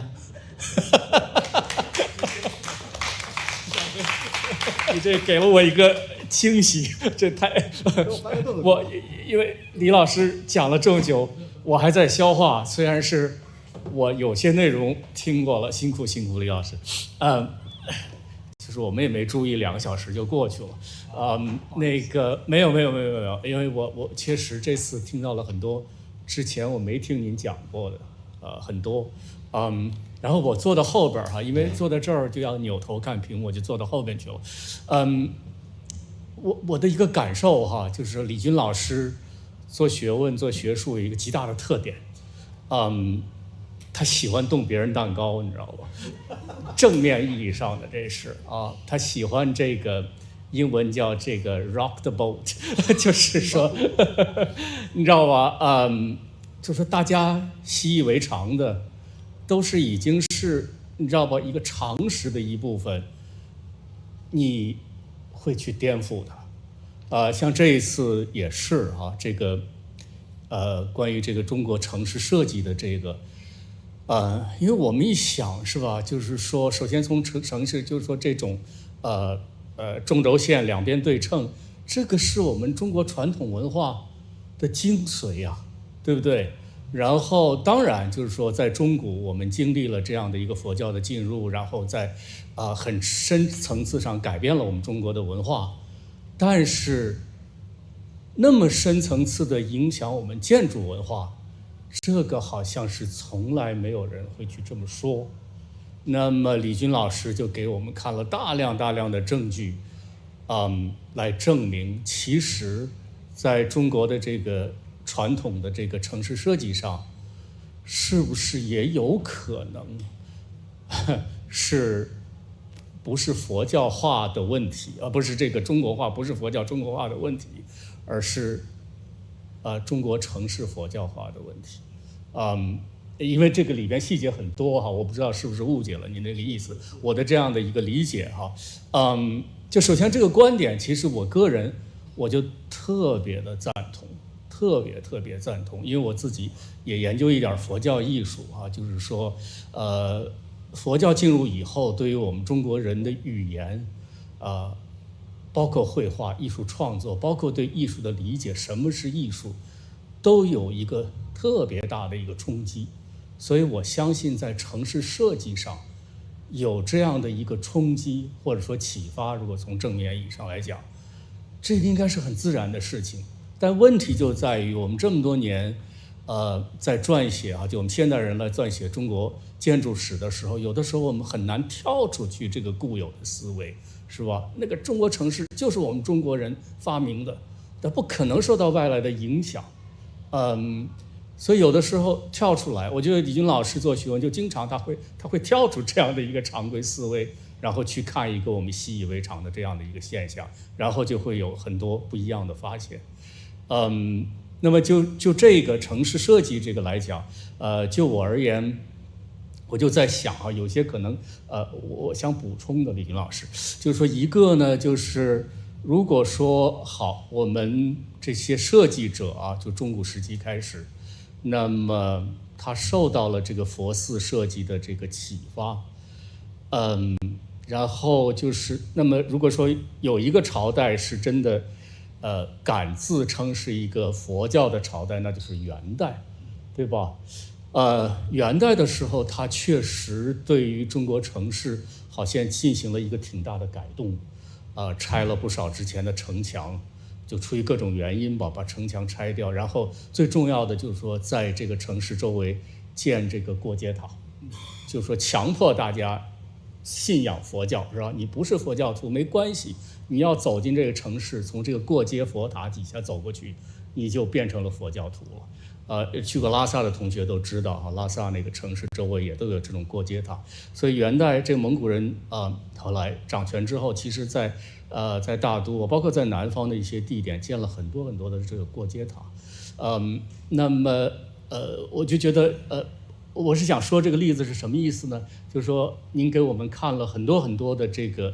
平面图，是吧？这个平面图我们知道都是设计者的思维，建筑师的思维，我特别想看到一些，就是说这种体验的部分，就是说，当然这个就很难了，确实很难，因为对吧？都没了嘛，消失，而且文献上向来我们也很少去记载，我就不知道怎么样能够把这个就是这样的一个新型的城市设计出现之后，人们的感受，如果能够大体的去复原在一定程度上复原，可能会更好一些因为我们都大家都读过那个法国的那个德塞托那个 The Practice of Everyday Life， 他就讲这个城市不仅仅是一个地图的问题而是一个行走的问题，你在里边要走起来。就这样的一种城市，跟之前的我们中国的传统汉或汉以前的这些城市的这种感觉可能还是不一样的。当然我就不知道这个史料和图像上包括考古资料上，我们有多大程度上我们去敢说这个话所以这个是可能我唯一的能想到的一个建议我不知道可不可行对，因为这个呢，实际上我这是其实是一篇文章吧，一篇长文，实际上这应该是一本书来解决的。也就是说，包括那个，实际上我在另一篇文章，就是文与文呢，就是那个实际上是同一个问题，是在这个结构里面的，因为篇幅的问题，我没法讲那个东西。就是实际上那个东西我是讲的是那个中国的这个所谓近体诗歌，也就是说唐诗它的那种平仄和对仗的形成，和佛教的这种形式造型上面的这样一个影响关系。实际上就是说，我们这个近体诗实际上也是在这种梵文音韵学和它的那种形式规律的一个基础之上转化而成的东西。实际上它是跟这个东西是相互相成的。那么实际上我觉得那个王老师说的非常好，就是说加上一个体验的角度就是这个工作是需要我觉得还是我现在做的一个很初步的工作，就是说其实我也考虑到这些东西，比如说就是在三国魏时期的就是曹丕的宫殿里面，在洛阳的太极殿和东堂西堂这个关系的形成。这个呢是在传统礼制的那个里面，因为太极殿嘛，是吧？就是说但是在那个时期的，在它的等于说是南面不是东面西面都有一个各自形成了一个东堂西堂和太极殿，而这个太极殿呢就是圣上所在的地方。他就说我们是在北魏的时候，他不是说佛殿是模仿的太极殿嘛，是吧？那么也就是说，太极就是变成了一个核心的宫廷的中的，就是这个殿成为了所有政治的中心，就是从它其他的所有的殿里面凸显出来，然后东堂西堂是围绕着它来衬托它的。我觉得这个时期正好是所谓应该是不是曹丕，是魏明帝时期的，大家知道魏明帝时期正好是那个包括他在那些和尚们在那个宫城外面变戏法啊什么之类的，是吧？是佛教非常兴盛的一个时期嘛，对吧？那个时候的太极殿的形成，我是觉得这个，然后它就影响了北魏，就是这个结局。所以有一个内在的一个过程，肯定是这样，就是说，那么还有一个可以用来作为辅证的这种体验，就是我们去看一下那个，比如说万丈大墓啊也好，还是那个就是那个什么，这个太原那个王家庄的那个叫我突然想不起来，我还去过那个地方，那个就专门看，就是那个时候的，等于说是北齐的这个墓葬里面的布局，那个体验是可以感觉得到的，就是说，就你进去啊，那个青龙白虎是吧？然后那个有一个瑞兽是吧，在一个那个门口，然后打开之后就是仪仗，你看里面的人都看着你，你走过去的时候，他就是看着中央的那个人物，你说你左右看嘛，他们都可以对视的，而这个中央的那个对景的那个中央就是墓主的那个像，所以眼光都是交汇的。所以我想，这个如果从体验的角度来说的话，左右和中央，它都是通过眼光汇聚在一起。这跟那个佛寺的那个什么三壁三龛窟的空间布局是完全一样的，是吧？就是说你站在中间，你就被那个正面的主佛和左右的两个斜视的佛所观看，你也观看他们，对吧？所以这个里面的那种体验是一致的，我觉得。好，对，还有一个问题，李老师，就是说，因为我是要给观众留问题吗？还是说我啊？好，那我就那个，因为这个只是个案嘛，您是想通过这个个案，想说一个更大的问题，何以中国的问题啊，就是说到了那个层面，其实您更动了一个更大的蛋糕，这就是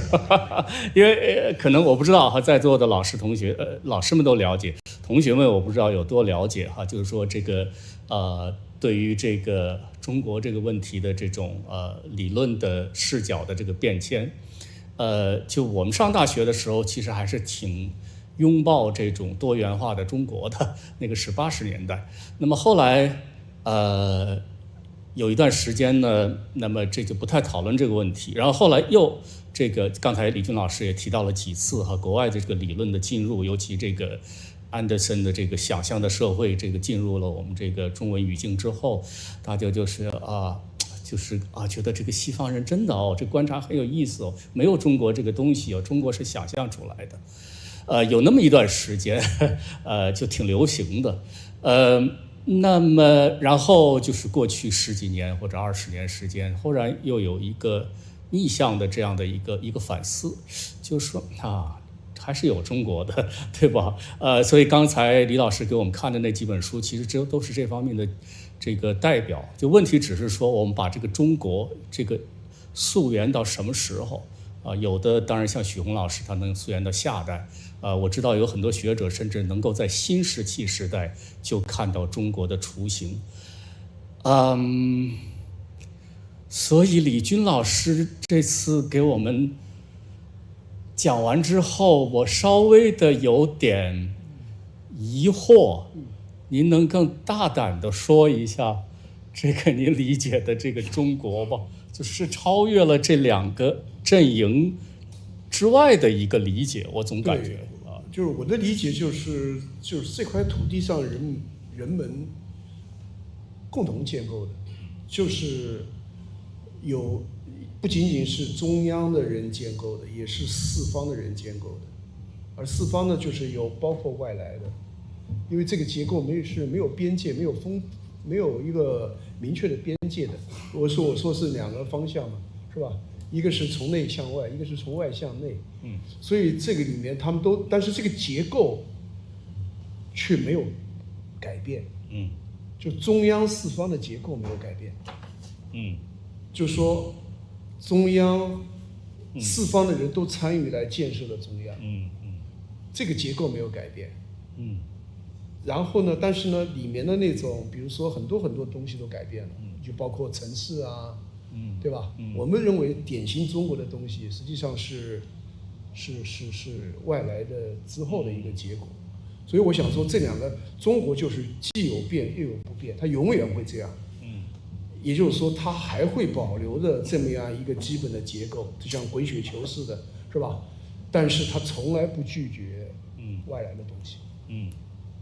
甚至于外来的东西直接参与的建构了中国。哦，那我就明白了，因为就是说，在美国的时候，就是说美国人会很自豪说啊，我们美国不是一个地理概念，不是一个民族概念 ，American is idea 是一个理念。其实我们能不能说中国也是一个理念，是吧 ？China is idea， 是吧？是这样的一个。对。哦。你概括的非常好。小飞，谢谢。我说完了。好，谢谢两位老师。我觉得因为现在时间严重超时了，有问题是吗？那就一个问题。罗先生是专门建筑师啊。没有，我实在忍不住，我想发表一点感受。我每次听李老师和王老师演说，就是有一种文法之喜，如饮甘露的喜悦，所以我有很多头绪啊。然后如果要找一个切入点的话，就李老师说到这个中央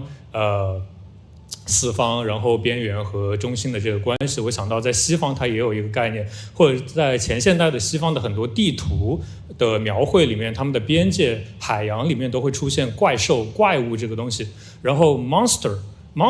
这个它同源的词有一个是monstrum， 就是 demonstrate 这个词的词源，也就是说它通过怪兽这样一种怪异的形象去展示、去演示一种在我们知识体系之外的未知的不 rational 没有 reason 的一种领域，然后当然，在中国的文化里面，我们也有《山海经》这样的书，就是越远离这个所谓的中心，就会出现越来越奇怪的物种。然后，那李老师提到，就是在更东方，在日本，又会有另外一种视角。这个视角我觉得也特别有意思，就是像汉字的东字其实就是在那个木头中间有一个太阳升到这个木头中间，然后我们再往那个西边走的话，就是搞出东隅，就是木头那个日字升到了木头上面，然后再往下就是杳无音讯的杳字，就是日降到了那个木头底下。但是再往东边，东边的东边呢是旦，就是那个一条水平线上刚刚升起的太阳。然后日本所谓的日日之本，就是恰恰是非常忠实的沿用了中国的这一套以太阳作为标记的这样的方向地理体系，然后他们自认为比东还要东，所以我觉得这两种视角结合起来看非常有意思。他们似乎都是关于一种自我和他者之间的这样的关系，去如何去定位。然后想到这个海平面升起的太阳这个画面，当然不得不提王老师提到的这个绿闪的这样这个一张照片。然后我猜想。王老师在书写的时候，是不是脑子里面也浮想起那个拉康的那个著名的故事？就是拉康他年轻的时候是在布列塔尼的那个海边跟渔民一起生活，然后他有一则非常有意思的故事，就是他看到那个海面飘过来一个沙丁鱼罐头，然后那个渔民指着那个罐头说：“哎，你看到了吗？那个沙丁罐头。”然后那个拉康他当时其实他被吓了一跳，因为他看到的是一个闪光，是那个沙丁鱼罐头折射着天外来的一个光线，然后映射到他眼睛里面，他突然意识到他的主体被侵入了，被这个所谓的实在界，被这个来自于这个海上的这样一个异物所入侵了。然后这个异物代表的是一种被所谓的大他者，也就是我们这个整个规制我们这个社会的这样的一套系统，包括这样的一套工业系统，他们抛弃的一个垃圾、一个碎片、一个沙丁鱼罐头这样的一个东西所反向凝视了，所以他感到的是一种害怕。然后我其实第一次听到这个故事的时候，是我研究生的老师他讲述的时候，我觉得也很巧妙的把这个罐头跟那个海德格尔的一个理论，就是 das shine 那个闪的 shining 那个闪耀。那个显现给融合在一起，就是那个光的折射，就是它其实是一种揭示一种去蔽，把我们就是不敢去看到的一个真相给突然一下揭示出来了。所以我觉得哇，这个不正是王老师写到的那个海面上的那个红色的浮点吗？然后我在想说到这个海，还有一个关于蓝色的，就是当然各位学艺术的同学们也肯定都知道，就是群青这个词 ultramarine， 就是 ultramarine 的意思就是海洋之外。海洋之外，因为它这个颜色的原材料是从那个海洋之外的阿富汗舶来的，对于西方中心主义者来说，然后那群青这个材料后来当然也王老师也有一张图片闪过了，就是它后来也被用作药材，被服用在人体里面，然后这个东西我也觉得特别有意思，因为它作为一种材料，它作为一种颜料，然后它跟作为一种他者，海外舶来的他者，它跟身体融合在一起。其实更早以前，就是蓝色这个东西在14世纪乔叟的诗里面就以蓝色的眼泪这样的诗句跟melancholy 跟这种忧郁这样的情绪结合在一起，而忧郁它其实是黑色的胆汁这样一种古希腊人认为是这种人体的4种那个应该怎么说 humors 那种4种构成人类身体的那种4种汁液，其中一种黑色的胆汁。那我就想到李老师刚刚也提到，就是清代蓝色和黑色，甚至在我们中文的语言里面，青这个字有时候还会有绿色，它是一个非常不确定的一个指代，它似乎是在一种闪烁之中，而这种闪烁恰恰也就是海德格尔说的 das shine 或者 das sein， 就是那种存在的一种刹那的显现，一种对真相的揭示。或者也是，我觉得也可以说是罗兰巴特他说的那种punctum，就是一种扎破。我觉得有很多思绪，但是我可能没有办法完全的很好的归拢。但这个我觉得也就是听2位老师的演讲时会有的这样的感受。然后非常感谢。我好像暂时没有问题，我是一种回应。谢谢。那我们就下午就这样，今年的春季讲堂就圆满结束了，好吧？谢谢2位老师，谢谢各位。要不我们过来合个影，好吧？到门口。